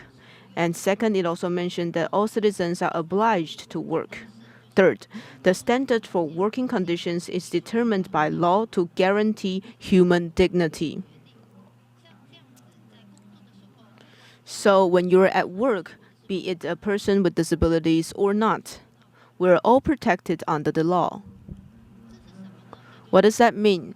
This means that anyone should be prevented from discrimination, and local governments and the central governments need to protect their right to work. Also, we also talk about the job opportunities for persons with disabilities. In Korea, it also mentions that a certain quota of the employees within a business should also hire persons with disabilities. The so-called job, be it persons with disabilities or not, we need to do this job in order to reduce our economic burden. We all need to have the equal opportunity. Inequality actually comes from the government. This is the responsibility of the state. The government and the state needs to be responsible. We should not forget this. Humans, we all need a job. Everyone has the right to survive and live in the society.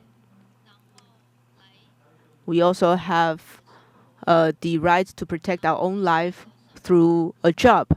so that the society would value us and also assess us. And this is also a way for us to satisfy our sense of achievement. This is a very important approach.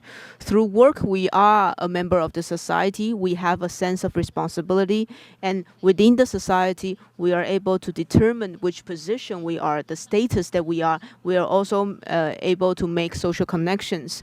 And we are also able to express ourselves through that and feel the sense of value in our life and find the sense of achievements in our life. All these are what jobs can bring us.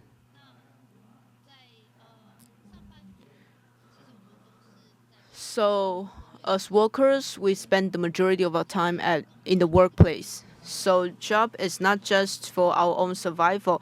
It is not just an economic activity. It also satisfies our requirements physically and mentally.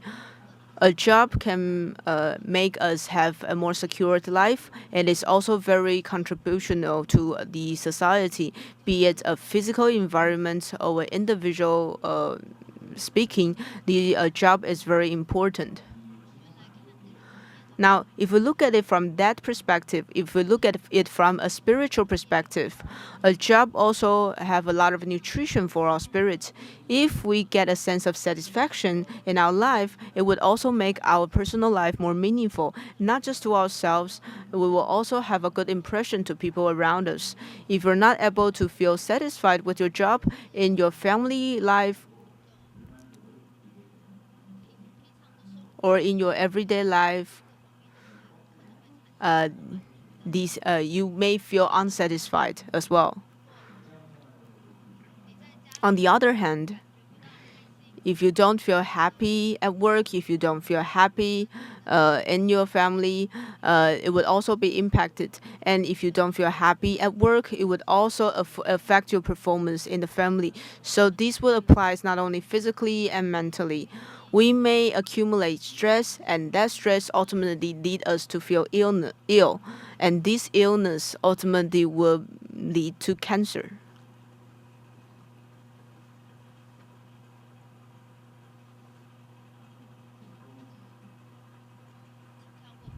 Please keep that.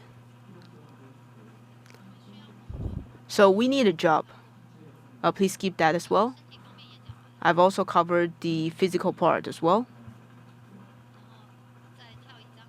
Please skip to the next page. Another page. Yes, the slide before that.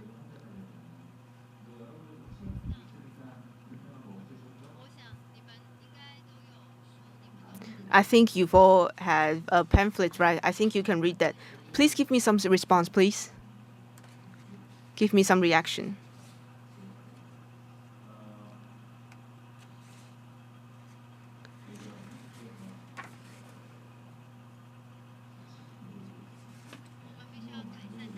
We need to change other people's awareness. Why companies are reluctant to give opportunities to persons with disabilities? Like I said, we need to provide reasonable accommodation, but it's not only limited to that. The reason they're unwilling to hire persons with disabilities is because it's tiring, it's troublesome. It also costs a lot of extra expense.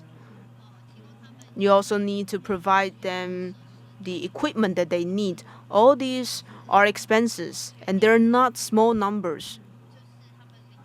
So they would rather not to hire a person with disabilities. They would rather pay the fine.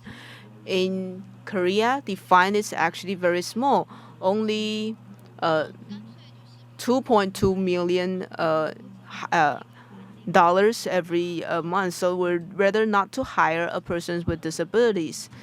But if you hire a person with disabilities, you need you would need an extra amount of $4 to $5 million. But if you are able, if you find person $10 million, then of course they were willing to hire a person with disabilities. But the fine is just too low, so they would rather pay the fine. So I think systematically this also needs to be changed. But it's not only that. In a business or in a company, when they hire a person with disabilities, the facilities is one thing, but persons with disabilities would be seen as unproductive, because normally and generally we will have this stereotype and feel that persons with disabilities have lower productivity. Would also feel that persons with disabilities would not be able to integrate it and have a good relationship with its co-workers. Then this means that the productivity would even be lower. We all need to eat and dine together. During dining, if it's a person with severe disability, then the things they eat, if they can't eat whatever they eat, they have special needs, they have special dietary needs. So to co-workers, to a business, they would feel rather to hire a person without disability. In Korea, companies or businesses, they are still providing very insufficient facilities. We have a promotion act.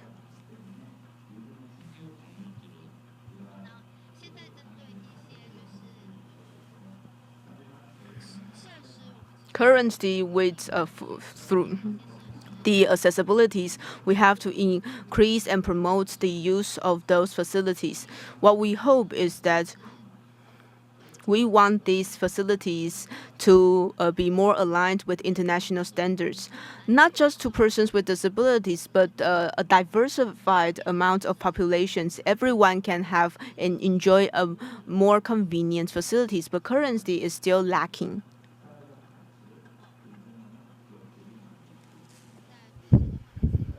Currently, many businesses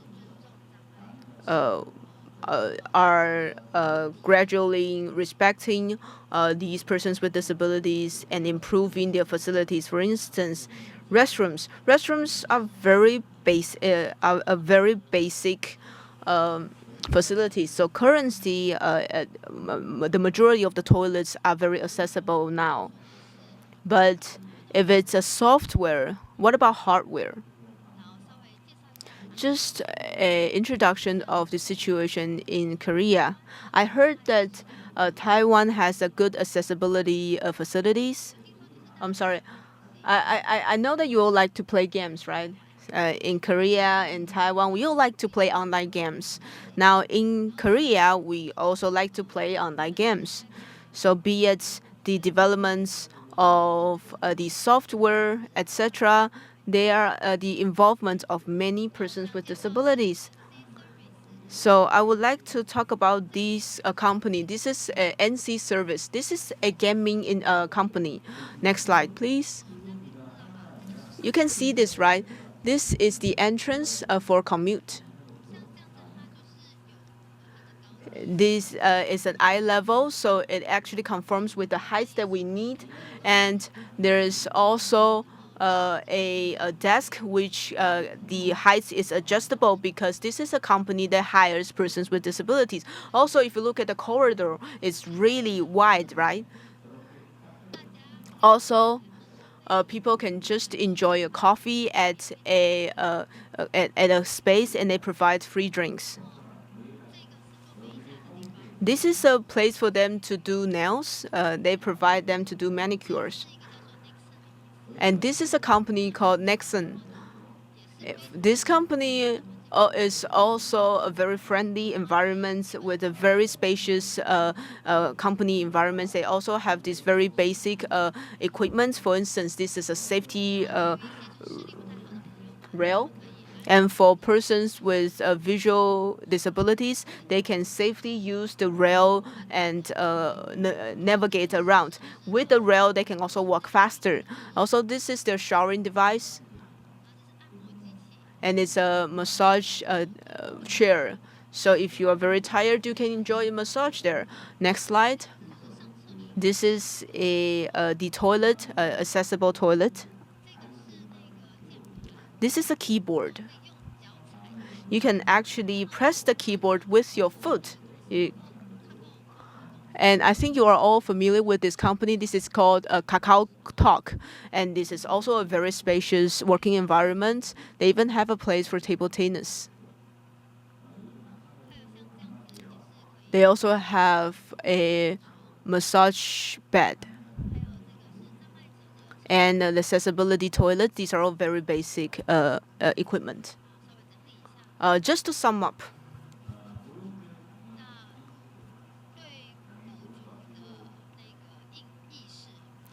so we need to change the awareness of the employers. Changing this awareness would have a great impact. What I want to say is this. Accessibility equipment is not all we need. We also need the effort from the entire society. However good the hardware is, we need to let everyone to become a productive center, be it a person with disabilities or not. We need to work together, be happy together, be it person with disabilities or not, or anyone. We all need to be provided with an equal and just opportunity. Thank you very much for giving me the opportunity to give you a presentation. Thank you. And that's my presentation. 大家好，今天我发言。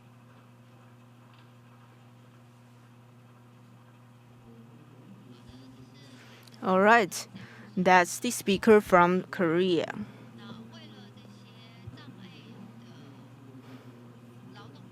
For these workers with disabilities, we need to make a lot of accommodations, especially equipment-wise and facility-wise, also awareness-wise. What we want to emphasize is that states also need to change its attitude and awareness. Next is our last presenter from China,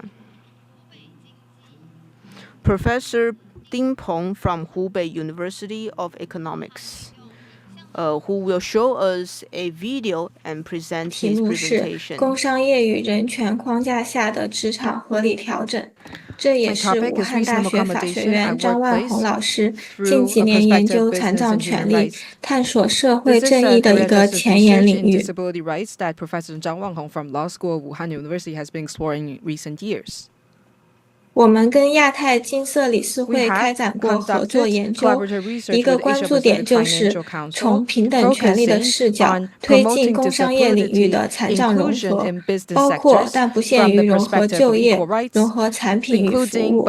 这是亚太金色理事会2023年12月发布的一个报告，其中提到了为何要促进工商业领域的残障融合。一类理由在于，工商企业自己可以从中获得潜在好处，例如为实现残障融合，可以改善工作场所的无障碍，间接让所有员工享有更安全、高效的工作环境。再比如，可以增加企业产品或服务的多样性、新颖性，以及提高企业的商业声望。在这种经济上的好处、私人利益的激励之外，工商企业促进残障融合还有更重要的理由，以及来自规范文件的引导或约束的力量。这就是2011年联合国人权理事会一致合可的联合国工商企业与人权指导原则 UNGP。该原则确立了一个新的权威框架，要在世界范围内促进负责任的企业行为，并管理企业经营活动对人权的影响。国家应当履行其保护人权的义务，这是公共权力部门的职责。可是，公司企业也要履行其尊重人权的道义责任。这种道义责任不是严格的公法上的责任。但是近期10多年来，在工商业与人权领域出现了公法私体化现象，以及让公司作为私主体承担更多公法上的责任。因为公司，特别是富可敌国的大公司，在构建国际秩序、落实人权保护中，实际上发挥出了类似于国家的影响力，其应当兑现自己尊重人权的承诺。在工商业活动各环节，包括价值链上下游，消除对人权的负面影响，残障者平等就业的权利，例如工作场所合理调整，不仅属于劳动法、劳动合同法、就业促进法等国家印法保护的范围，也通过广泛的国际人权标准，影响到工商业主体的相关实践。在此背景下，我们反思 CRPD 实施中的困难，倡导工作场所合理调整，促进融合就业，就不仅仅是单一法律部门的议题。这不仅是国内立法、劳动法或反歧视法的印法问题，也是在全球经济活动中倡导国际人权标准、增强企业社会责任的软法问题。近年来，中国企业海外投资等工商业活动影响力日渐增强，在促进区域经济合作和人文交流中发挥着重要作用。与此同时，中国企业在负责任工商业行为和人权竞争方面也面临巨大压力。regarding responsible business practices and human rights due diligence, and confronting legal risks in human rights protection and sustainable development. So these companies need to understand the new issues, case studies, and practical guidance in this field. For this reason, China's fourth National Human Rights Action Plan, extending from 2021 to 2025, encourages Chinese companies to comply with UNGP in foreign trade and investments, carrying out human rights due diligence and fulfill CSR to respect and promote human rights. The Chinese government actively participates in negotiations for UNGP and plays a constructive role.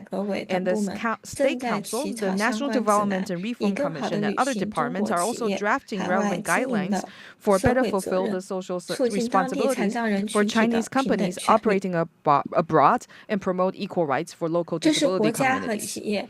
This represents a response from the states and corporations in international human rights standards. On the other hand, CRPD Committee published a General Comment Number 8 in 2022 on Article 27 concerning work employment reinforces responsibility of business actors regarding equality and non-discrimination from a human rights standards perspective. So the Article 27 of CRPD establishes clear equality applications for employers, including providing reasonable accommodations in the workplace.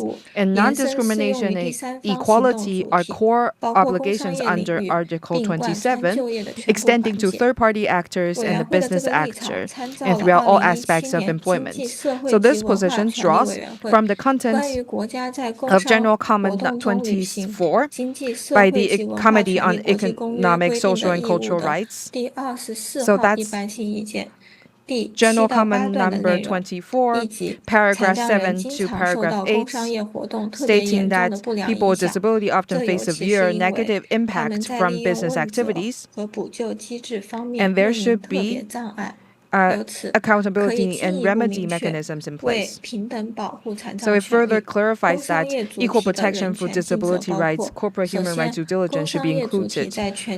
So, in investments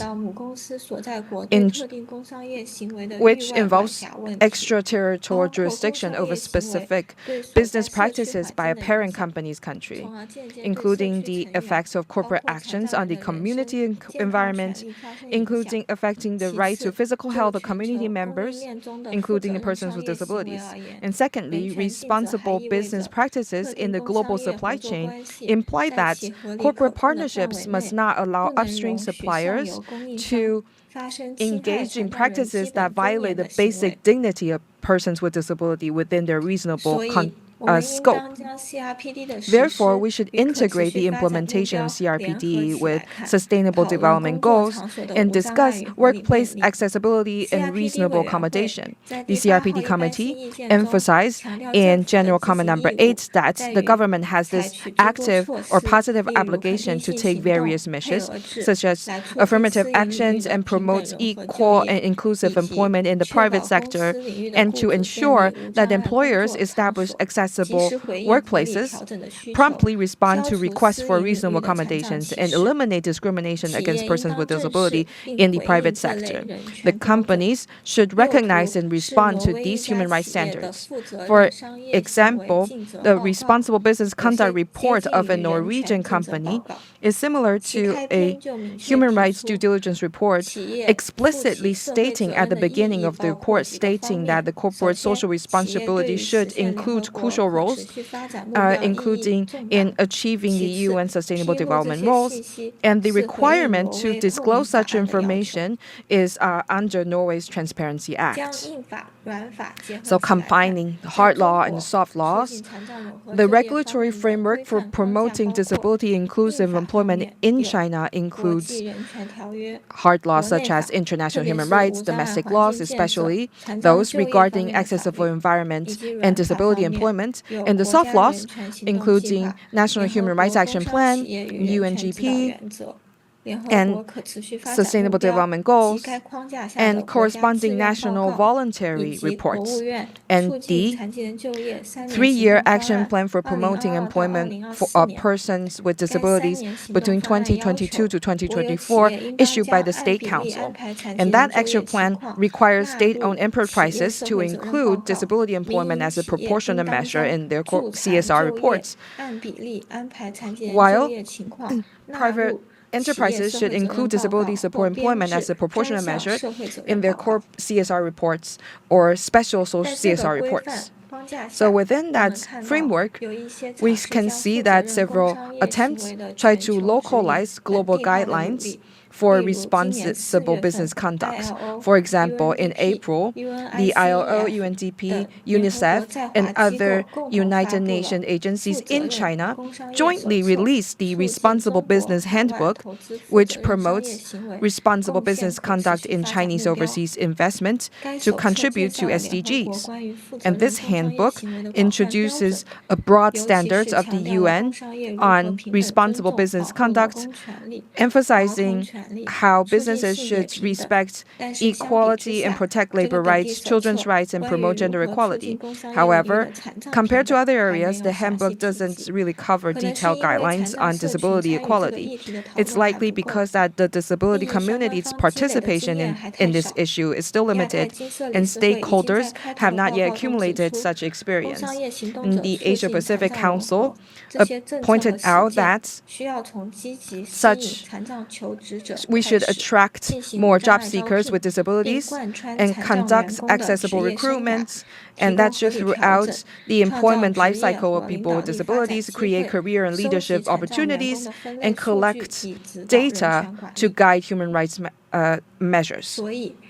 Therefore, according to this framework, promoting reasonable accommodation in the workplace require all of our efforts, including CSOs, DPOs, governments, businesses, and disabled employees, to participate in the policy-making process for disability-inclusive business conduct. And these policies can be soft laws by governments or and corporate due diligence policies or advocacy by organizations.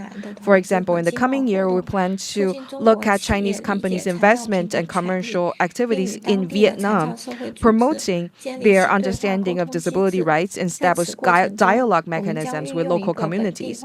In the process, we will use a localized framework on business and human rights to explore the beneficial experience for disability-inclusive employment, and to explore experience, and we hope everyone can pay attention to and support our project.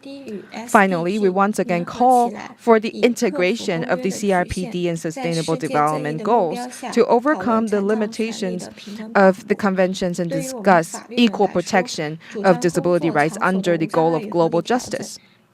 For legal professionals like us, advocating for workplace accessibility and reasonable accommodations started out as a legal issue, and now we realize that implementing such standards, there are lots of challenges ahead.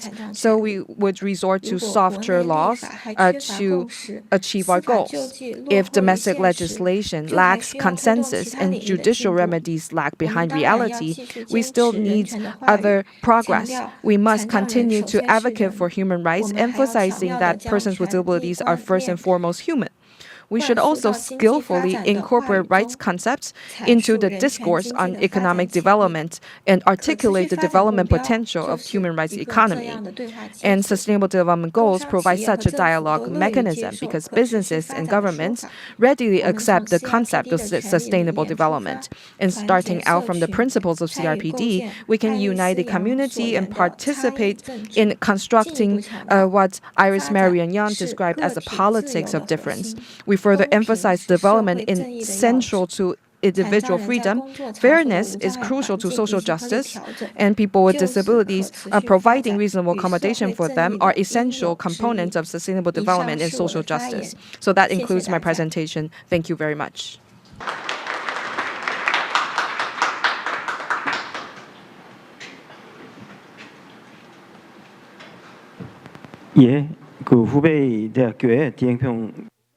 So that's our presenter, Professor Ding Peng from Hubei University of Economics, especially elaborating how CRPD can connect to SDGs to have a more just workplace. So in China, our friends in China, it's unfortunate that they cannot attend in person, but our presenters from China can participate in the event in video format. We're very grateful for that.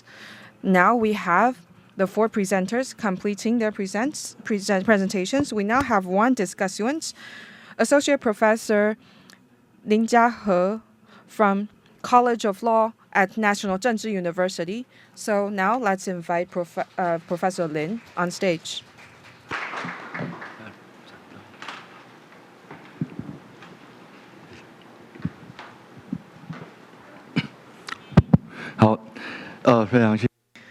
Thank you to our moderator and our 4 presenters for their brilliant presentations. So I will have the next 15 minutes as a discussant. As we all know that this panel, the theme for this panel is reasonable accommodation, even though the 4 presenters present with different focuses. Allow me to use the theme of reasonable accommodation to once again discuss with you this topic. And to look at what each of the presentations give us. Because I personally am a legal scholar, so when I'm sharing, I will focus more on aspects related to laws and regulations. From these 4 presentations, you can see very clearly from the first one, which is regarding the presentation of Chen Boyan from Taiwan, who focuses on the persons with hearing disabilities and also focuses on the court decisions. Well, the job redesign was not that focused on, but court decisions have been focused on. I participated in 2 of the 3 cases that Boyan mentioned. The Fubang case focuses not on the civil court. It should be on the decisions of the Labor Bureau of Taipei City Government. It says that these discrimination cannot be punished. Only civil court can have discrimination. I think the strategy of the lawyers is problematic. Which that means that we have to look at it from a different perspective and to see that how courts in Taiwan see the obligations of reasonable accommodation. But I think that Bo Yan's presentation mentions the necessity of legislation. So need for legislation, I think, is also covered by all other three presenters as well. Our friends from Japan, Korikawa, also mentioned the movement and the evolution in Japan from 1990 to 2024. The presenter mentioned a very interesting thing in the end, even though he didn't mention this in his verbal presentation, but his written text focused very much on the equal pay for different work. This is very interesting. Unfortunately, because of time constraint, Korikawa didn't elaborate more in this aspect. But actually, in his written article, I think this is a very interesting topic. I look forward to having more discussion on this topic.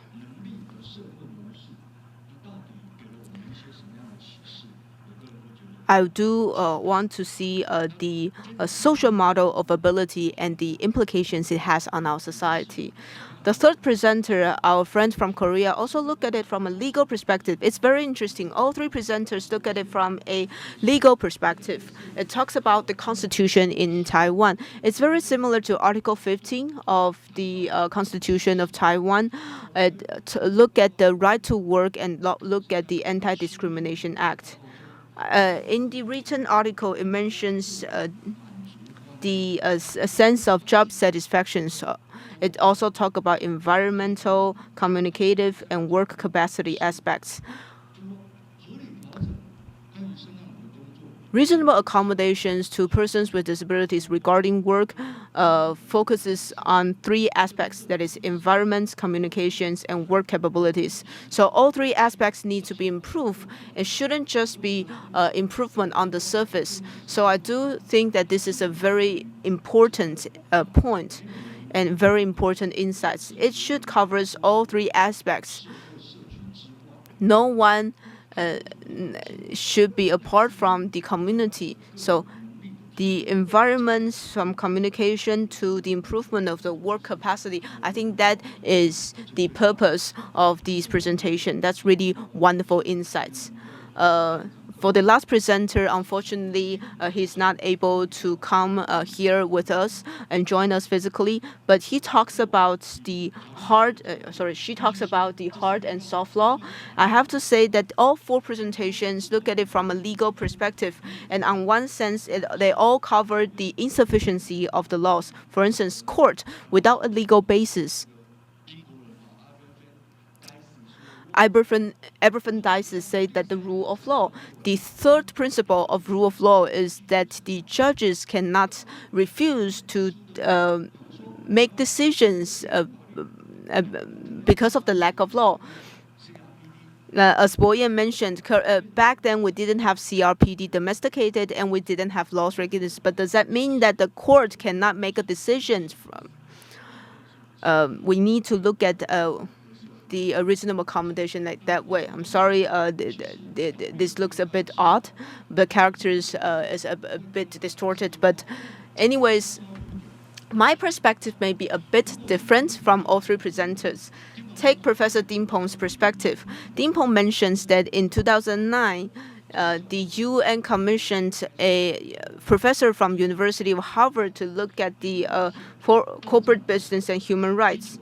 You will find that after World War II in the 1950s, every few years there's a new term for this. Every few years they coined a new term, and we're now in 2024, so there are many different new terms, and these softwares have been proven to be useless. It's not because these are wrong. From the soft law, they try to find the different routes to have a fast track, but basing on the soft law alone is not enough. 15 years has passed since the passing of the soft law.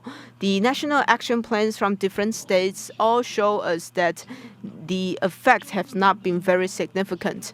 Now, since the effect is not very significant, in addition to the hard law, are there any other options that we have? Actually, we have many different options.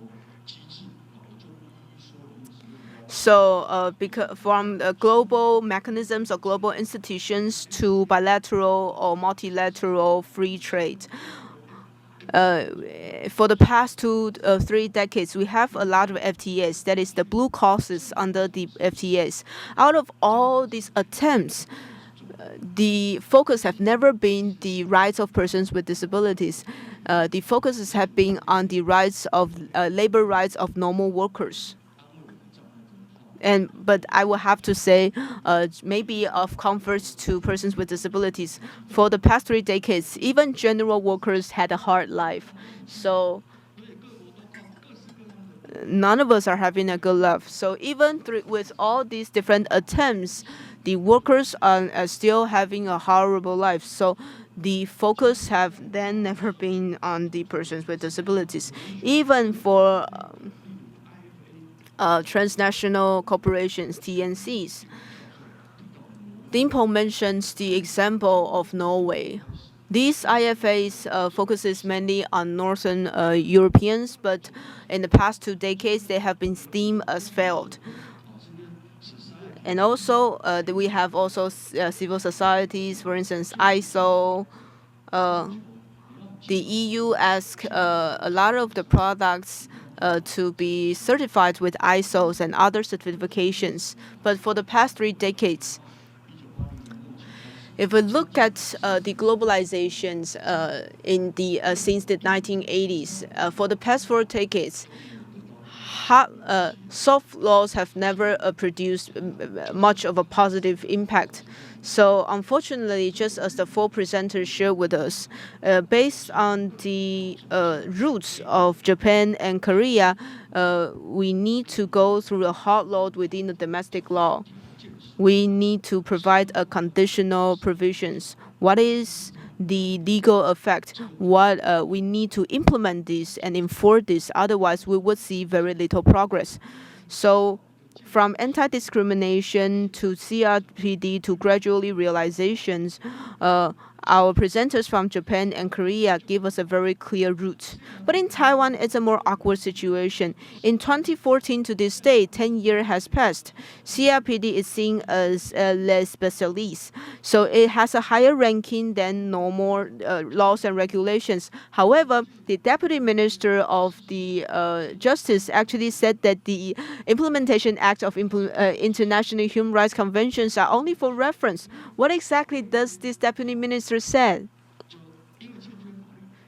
The presenter said that because of the lack of regulations, but CRPD is clear. Is it because the restrictions or the content is not clear, or is because what exactly is the problem? Boyen's presentation clearly identified this dilemma. They are of special status, and yet we're not sure how to apply it. Currently in Taiwan, we have very limited experience accumulated. 10 years has passed. But if we look at the examples of Boyen, we only have 3 cases, so we have not a lot of experiences. But with the lack of cases doesn't mean that we don't have these experiences practically. Deming then focuses on the importance of soft law, but I would have to say, does that mean that this means that the implementation or enforcement of hard law is encountering difficulties, and that's why we have to resort to the implementation of soft law? In the past, we have the concept called Lex Mercatoria. It is called the international commercial law. This means that internationally, if we look at trade, we would not be able to regulate with a hard law. So this is something that we are resort to because of these situations. But since we're talking about this, we shouldn't focus only on a soft law. We should have a different approach. From a legal perspective, as a legal scholar, I have several recommendations, especially from a domestic labor act and constitutional perspective, because I focus more on Labor Act and also on the Constitution. So I would like to respond from these respond with these 4 recommendations. First, I would think that reasonable accommodations is a legal obligations of promotion and protection of employers. Professor Fisher shared many examples from Australia. I'm more familiar with examples in Germany. And these questions is also related to CRPD, but even before CRPD, Germany, after World War I, many veterans went back to their home country and they're disabled. So many of the issues have been dealt with after on their obligations to protect and promote are earlier after World War II. It's started as early as after World War II. It can even started as the 1880s. Ironically, take Germany for example. The systematically and comprehensively protection is actually during the Nazi regime. Nazi regime see everyone as a community because you need to be loyal to me. This means that I need to protect you with the biggest protection. Of course, we don't want to go back to this fascist and philosophy, but we need to continue to look at why is it for the past 100 years, persons with disabilities as workers. I think anti-discrimination is not the point. Anti-discrimination comes from the U.S. The U.S. want to bridge its development to anti-discrimination. But focusing on the needs of laborers, especially on persons with disabilities, we need to actually focus more on proper hiring. That should be the key. So we need to strengthen the rights and obligations of persons with disabilities, especially from the point of view of perspective of a constitution, because even if you implement the international conventions, we still need to come back to the constitution, because constitution is the highest ranking laws within a country. The constitution requires the state to protect the rights, the subjective rights of everyone, including the persons with disabilities. I sort of run out of time, but I learned very much from all 4 presenters. If I need to sum up my response in one sentence for Presenter Chen, I would just want to say that we need to grasp the meaning of labor law to penetrate the contents of legislations and judicial decision. Because if the lawyers tell that this is what the ADA said, the court would say that, well, we're not in the U.S., why do we need to follow it? The direction is wrong. For Kurikawa-san, well, how do we detail the working conditions and equal treatments in the legal system? The principle of equality tells us that for equal payment for equal work. But if how do we enjoy the equal payment for different work? This is something that we need to focus on.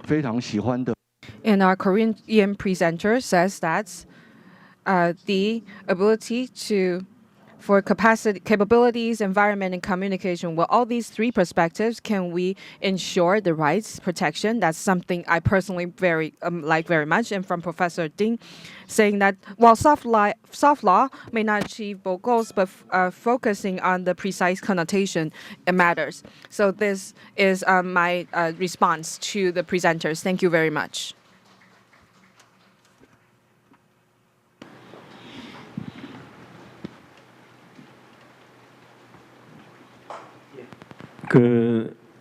우리 린 교수님께서 이제 4분의 발표자. Thank you to Professor Lin's response to the 4 presenters. to give us a comprehensive compilation and to show the response from the legal implications. And I hope that we can discuss which aspects that we need to enhance, and we can review in detail. That would also help the work of our 4 presenters as well, and probably benefits all of us attendees. The time was scheduled, the session is scheduled to 11:40, so we are now late. So we will accept one question. We will accept one question from the floor. Do we have any question from our attendants? Okay, there are people in the back. I can barely see their faces, but I saw a hand. Feel free to ask questions or give any feedback. Please go right ahead. Thank you to the moderator and our presenters and our colleagues. My question is for Mr. Chen, our first presenter. I want to give some feedback. Before I begin, I need to say that I totally agree with your conclusion. I believe that whether it's the civil society or the academics have not addressed reasonable accommodation in the amendments to the Mental Health Act in 2022. All the communities are frustrated that reasonable accommodation is not stated in the new amendments. And I do agree that we should put reasonable accommodation into written law, but I still have several questions for your methods and your research results. There are 2 things. First, I think you need to, for your research, in your research, reveal is a little bit contradictory because reasonable accommodation seeks the relationship between the employer and a potential employee. So reasonable accommodation is about the dialogue between an employer and a potential employee. But in your report, you mentioned 2 points. One is that speaking up to reveal the identity of having disabilities, and to you that is something that implies something bad. It almost implies that you even imply that the employers do not need to understand the content of the disabilities. And if the employers know about the disabilities of the persons, that would put the employers into a more advantageous position. But if knowing about disability would hinder the employee's employment, it's already discrimination. So reveal or not should not be the problem here. Reveal or not, it shouldn't be the issue or argument here in reasonable accommodation. Secondly, I think the cases you mentioned, the 3 cases, indeed shows how not having written law about or guarantee reasonable accommodation do have problems. But you can pay attention to recent cases, especially the administrative courts. There are recent cases as of 2022. And on these cases, the first round of trial, the courts, they accept the effectiveness of the Implementation Act on CRPD. It's just that for the individual, the treatment is not sufficient. So having written laws on reasonable accommodation cannot resolve any of these questions, but rather the implementation of the written law. And in your later report, the objective standards are not clarified. So responding to Professor Lin's discussion, so after reasonable accommodation is put into regulation, do we copy the model of Japan and Korea, or do we have other approaches? And my time is up, so this wraps up my feedback. Thank you. 예, 우리 저 길게 이제 의견을 주셨는데 좀 짧게 답. Thank you for your comprehensive response. And Mr. Chen, please be brief.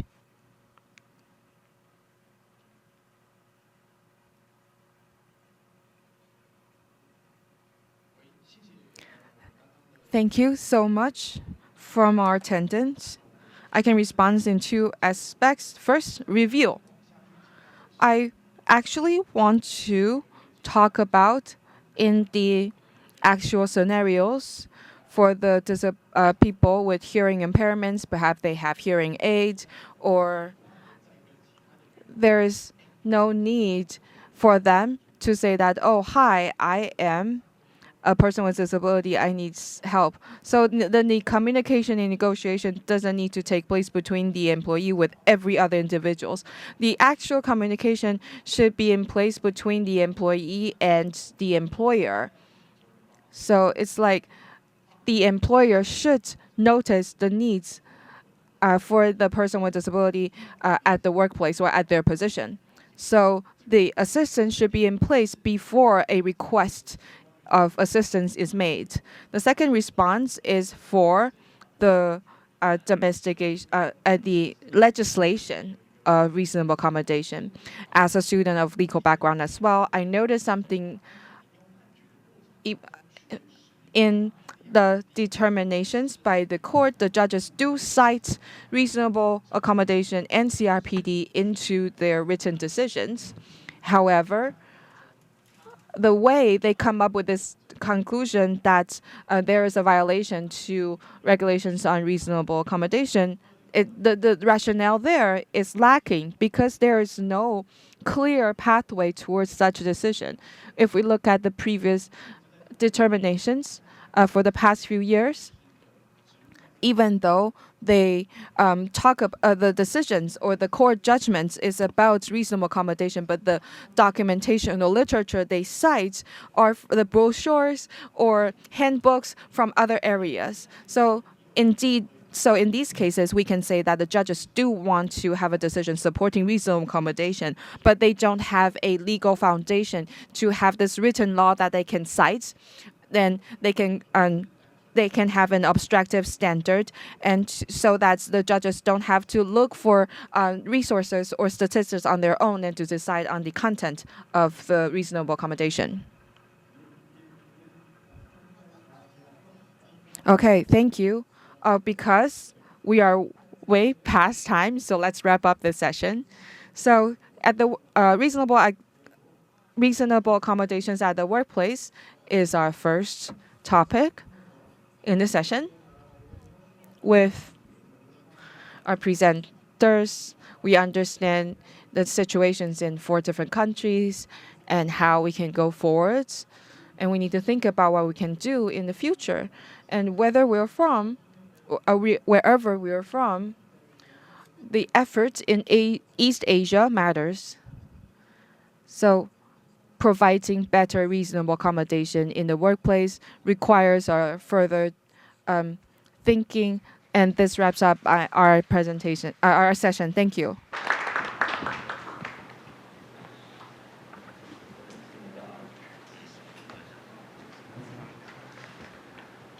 Thank you to the moderator, presenters, discussants for the first session. Thank you very much for your efforts. The next session is to commemorate Professor Zhang Wanhong from Wuhan University, and one of the co-founders of the forum. OK， 那我们恭请张恒豪。So let's invite President 张文豪。好，我想这是一个很哀伤的 This is a saddening moment. 去年我们失去了 We lost another professor last year, and we lost an important ally again this year, Professor Zhang Wanhong. So let's invite Feng Shan to say a few words before we play the commemorating video. Wanhong has been a co-founder of East Asia Disability Forum, and it's really unfortunate that we cannot see the Chinese delegation in person. So let's have Feng Shan. The floor is yours.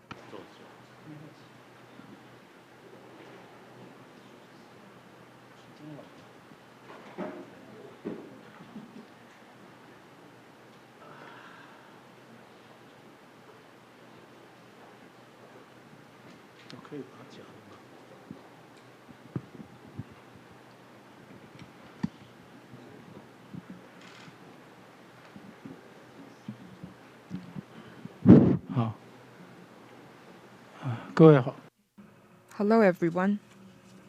I'm Feng Shan Su.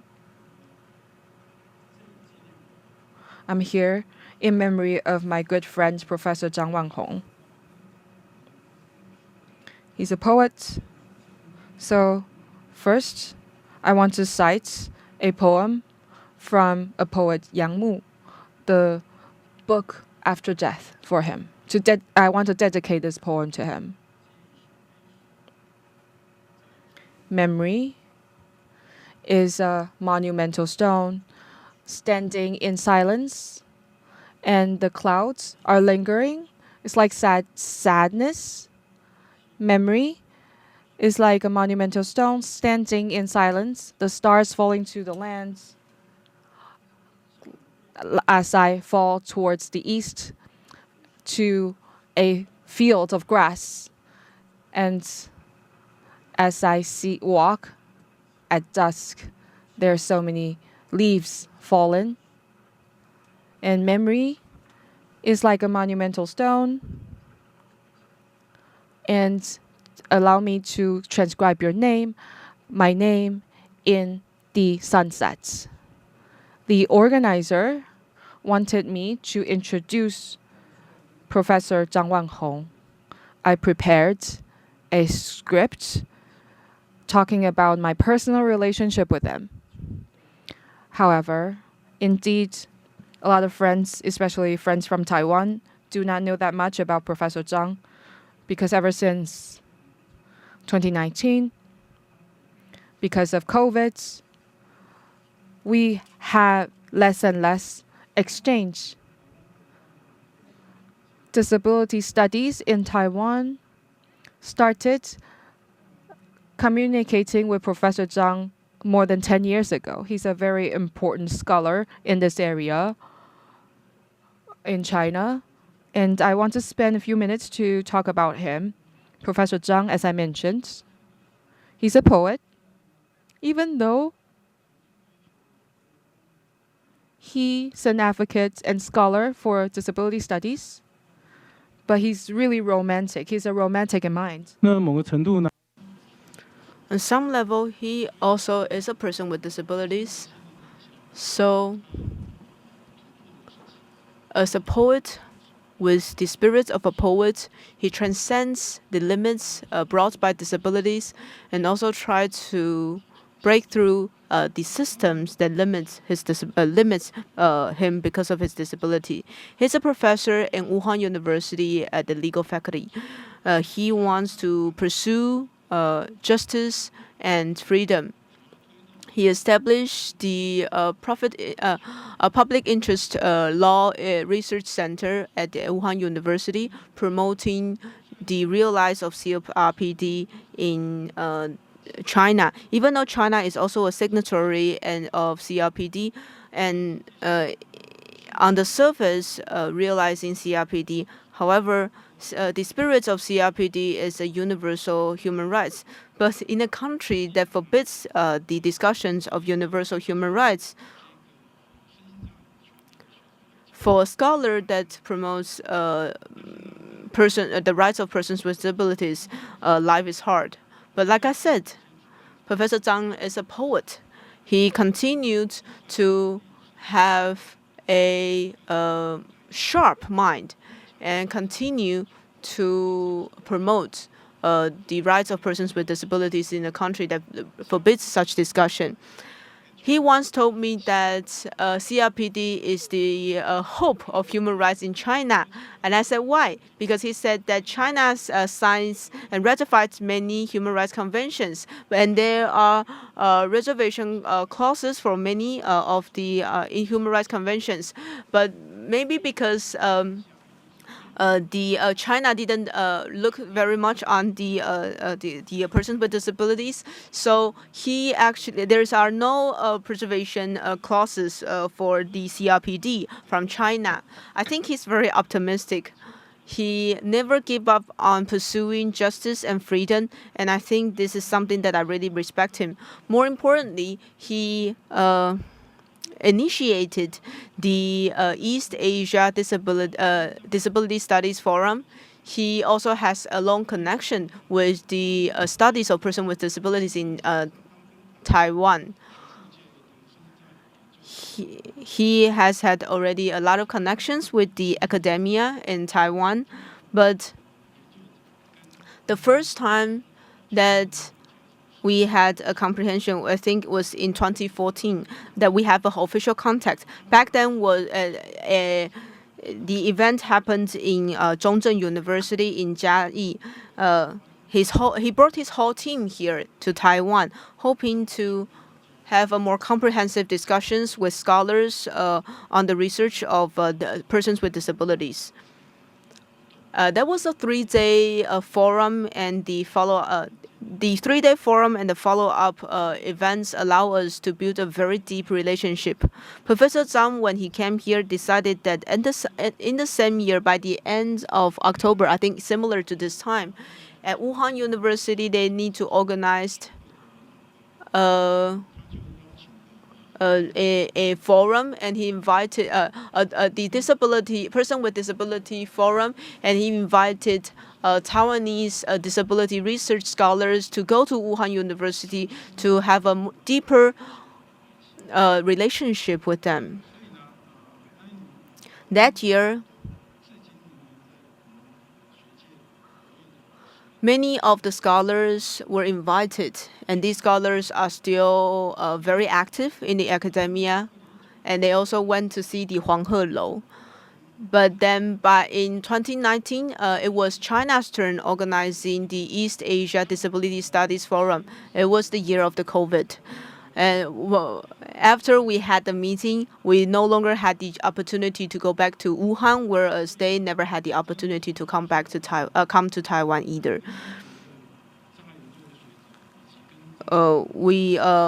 Even though in the past few years, even though the East Asia Disability Studies Forum was organized last year, but our contacts started to be fewer and fewer.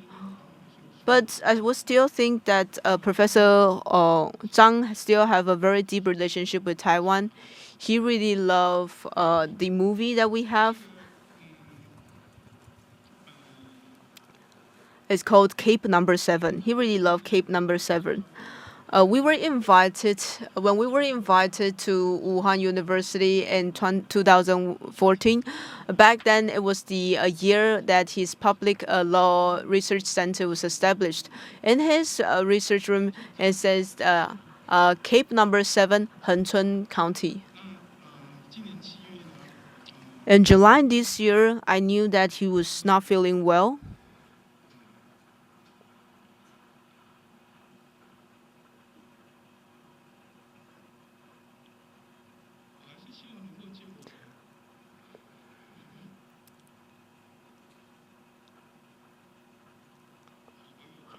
I still hope to see him the last time. So in May this year, I went to Wuhan.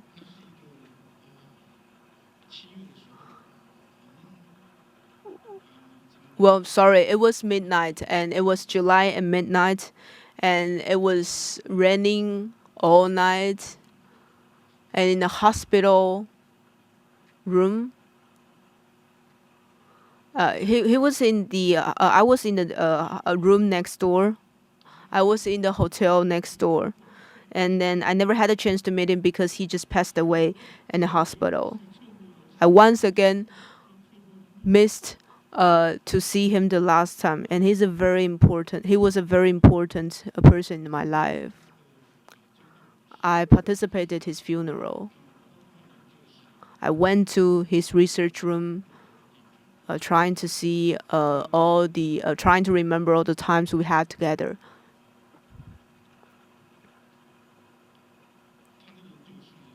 His research room, the room number still has these Cape number 7, Hengchun County in there. Like I said, he's a person, he's a romantic. He pursues freedom. Any place with freedom is his hometown.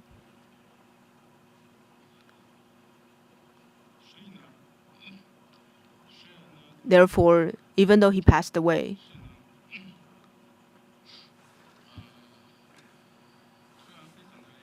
I am deeply sorrow. But I believe he is now at Cape number 7. He's now in a free land, and I believe he's now very happy. I once again had missed the opportunity to meet him the last time. We talk about utopia, but maybe one day, if we now believe that Professor Wang Hong is a free spirit now, I think ultimately maybe one day we will meet on the grassland that Pratos said, but I just didn't know if we would still remember each other's name, and whether we would still have each other's memory. Thank you, everyone. Thank you for joining us in commemorating Professor Wang Hong.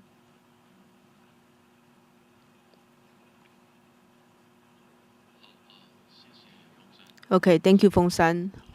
Next, we would like to invite the organizer to play the commemorating video. After the video, we will then invite a professor to share with us the memories he have with Professor Wang Hong.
我想万宏不只是一个中国的学者。Wang Hong is not only just a scholar from China, he's a bridge builder that connects everyone in the world in disability studies. So we will next invite Professor Nagase to talk for his remembrance.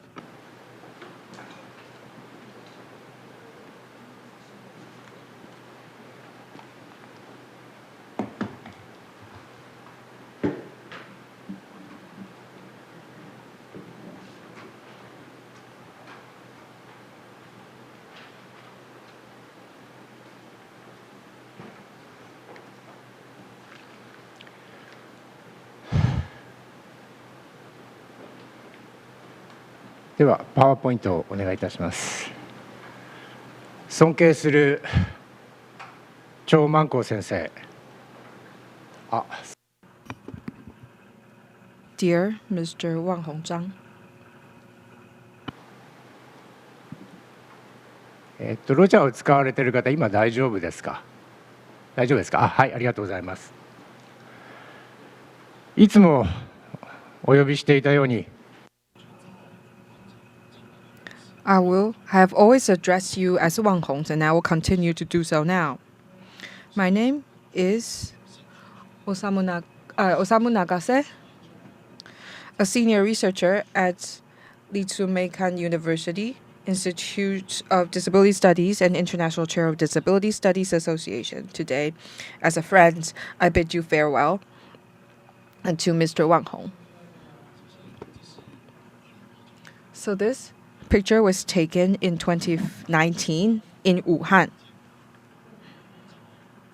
The Center of International Disability Studies was opened in autumn 2019, and little do we know that that would be the last time I met you. At that time, you hosted us at your home. When I look at this picture, I see the tenderness in you and your hospitality. Your family members, your friends, your colleagues. I feel so sad for them to lose such an important figure in their lives. あなたと初めてお会いしたのは2013。This picture is also taken in Wuhan in 2013. That's when we first met. It was in August, so it was really hot. Wuhan was a vibrant city, and your team was trying to promote inclusive education. And I admire you so much for establishing CSOs and advocacy group. And you held events or campaigns inviting people with disability, even people with intellectual disability, to attend. So I'm really impressed. So during that time when I first saw you, you were at your office and you welcomed me. And from the video we saw that in your office there is a calligraphy by the president of the Japan Federation of Bar Associations hanging on the wall. And during that time, there was tension between China and Japan, but you still welcomed me with your open arms. So I was really impressed. And I remember it fondly. Even back then, many people around you were committed to the rights of persons with disabilities. And the young people that influenced by you, they travel across the world in Africa, in Korea, in Europe. They all active members of the community, and you have cultivated so many talents. I'm very grateful and great respect to your efforts and contribution. We had deeper and deeper connections since then. In 2016, you led a Wuhan delegation to attend the international conference, and your international network is so extensive, and no wonder you can incorporate those networks in your effort, in your work. And whenever you attend international conference, you also invite me to attend as well. In 2017, we visited Wuhan with Mr. Shinya Tatewa and Gao Yayu to Japan. And you also held extensive courses on disability rights. Even though the courses were online, but listening to your lecture allowed me to learn so much. I was so impressed. And then in 2017, in Aomori, we had deep connection personally, other than just a career. And in 2017, when you visited Japan again, you didn't stay at my house in Yokohama, but you visit my hometown with me. And we had hot spring together and even visit the village of my father's childhood home and my aunt's home. So I could not forget that. With my interpretation, you chat with my family members. You talked about so much, even the political issues. And in 2019, we also visited Nikko in Japan. All these memories, I will treasure them forever. This picture was taken in 2018 in Kyoto. And your effort in China, safeguarding the rights of people with disability, that's such an important achievement. And I'm sure you encounter a lot of challenges in your journey as you face more and more hardships. That's made me admire you even more. In 2013, you made this statement from the CSO committing to the rights of people with disability. That seems like a dream now. And in 2015, it was the last convention on people with disability. And because your positions or your position, because of your position has been more and more difficult, and it's harder and harder for you to be viewed as simply a scholar or researcher. So I feel so sad and unfortunate for you. In 2022, in your report submitted to an international conference, I had to criticize your positions. I'm sure you must have been under a lot of pressure. You may say that I criticize you because I am better off. Do you really understand my position or where I come from? I always feel that we can speak freely as friends, to speak openly with you, but I can no longer do that under such a harsh environment. You're so brave. You're so courageous in advocating, seeking rights for people with disabilities. I had never doubted that. The wall in front of you, that's something we also need to conquer as well. Last year, the convention held in Korea, in which we had fruitful results. That's something I looked forward to meet you in Korea again then, but I felt such a shame that I heard that you were sick and unable to attend. And now, this is a poem that I want to dedicate to you.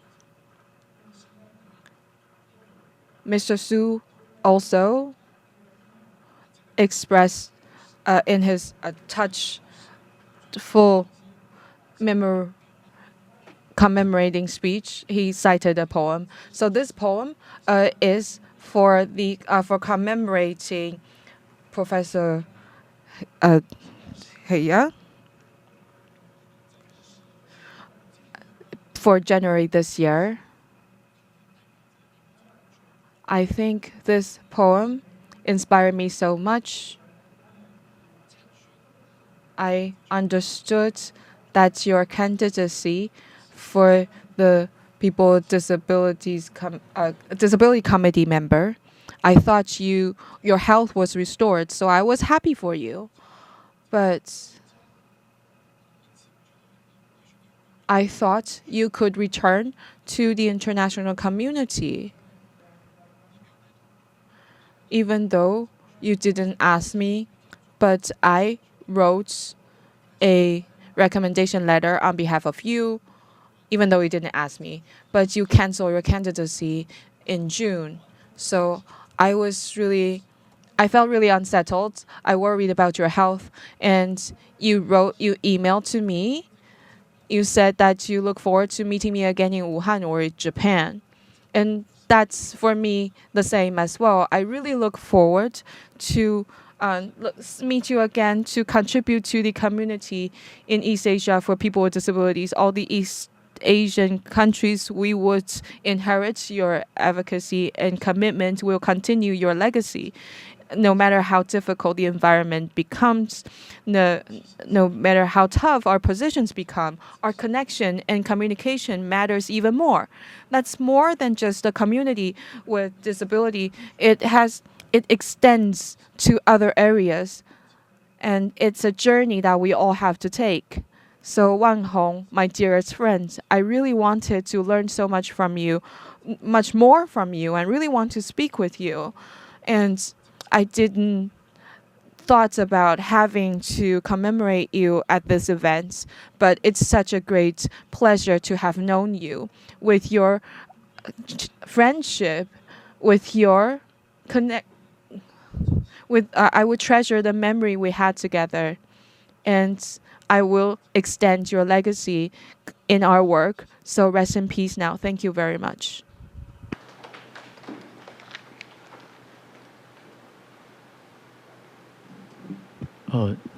我的声音可以吗？谢谢常来教授。Thank you, Professor Nagase. I think our time is up.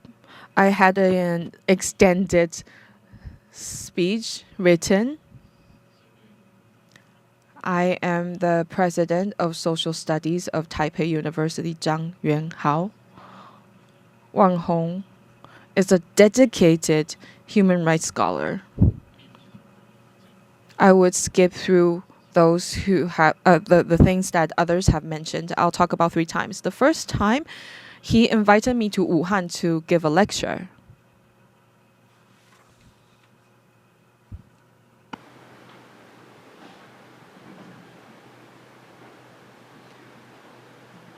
The topic he had me speak on was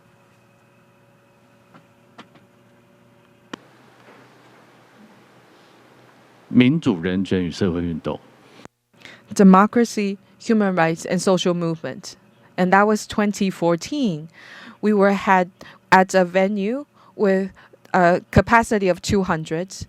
We were able to talk about human rights, democracy, and Taiwan's experience. And he assured me that I had nothing to worry about. And we found out that it was actually difficult to do so, because with the international support, and he's in between. He's like walking on a wire between the international communities and local political scenes and the positions around NGOs.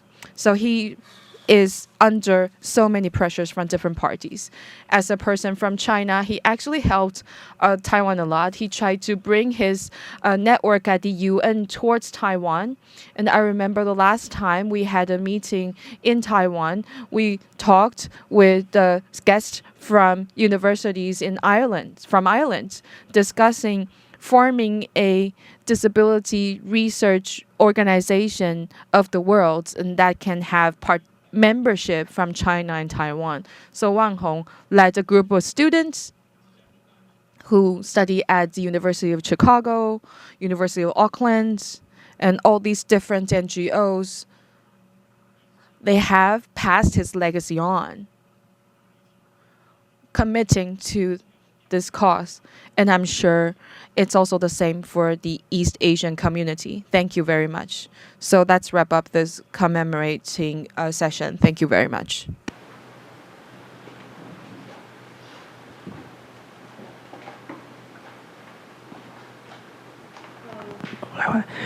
谢谢。Thank you to. This wraps up our morning session. There is a slight delay for our schedule, but introducing this pivotal figure, Professor Zhang Wanhong, matters. So now we will begin our lunch session. We will delay the afternoon session to 1:30. So we will try to make up the time in the afternoon, but we will meet again at 1:30. And please enjoy your lunch. All the lunch meals are set at the back of the venue, and enjoy your lunch. And if you need anything, please raise your hand. Thank you very much.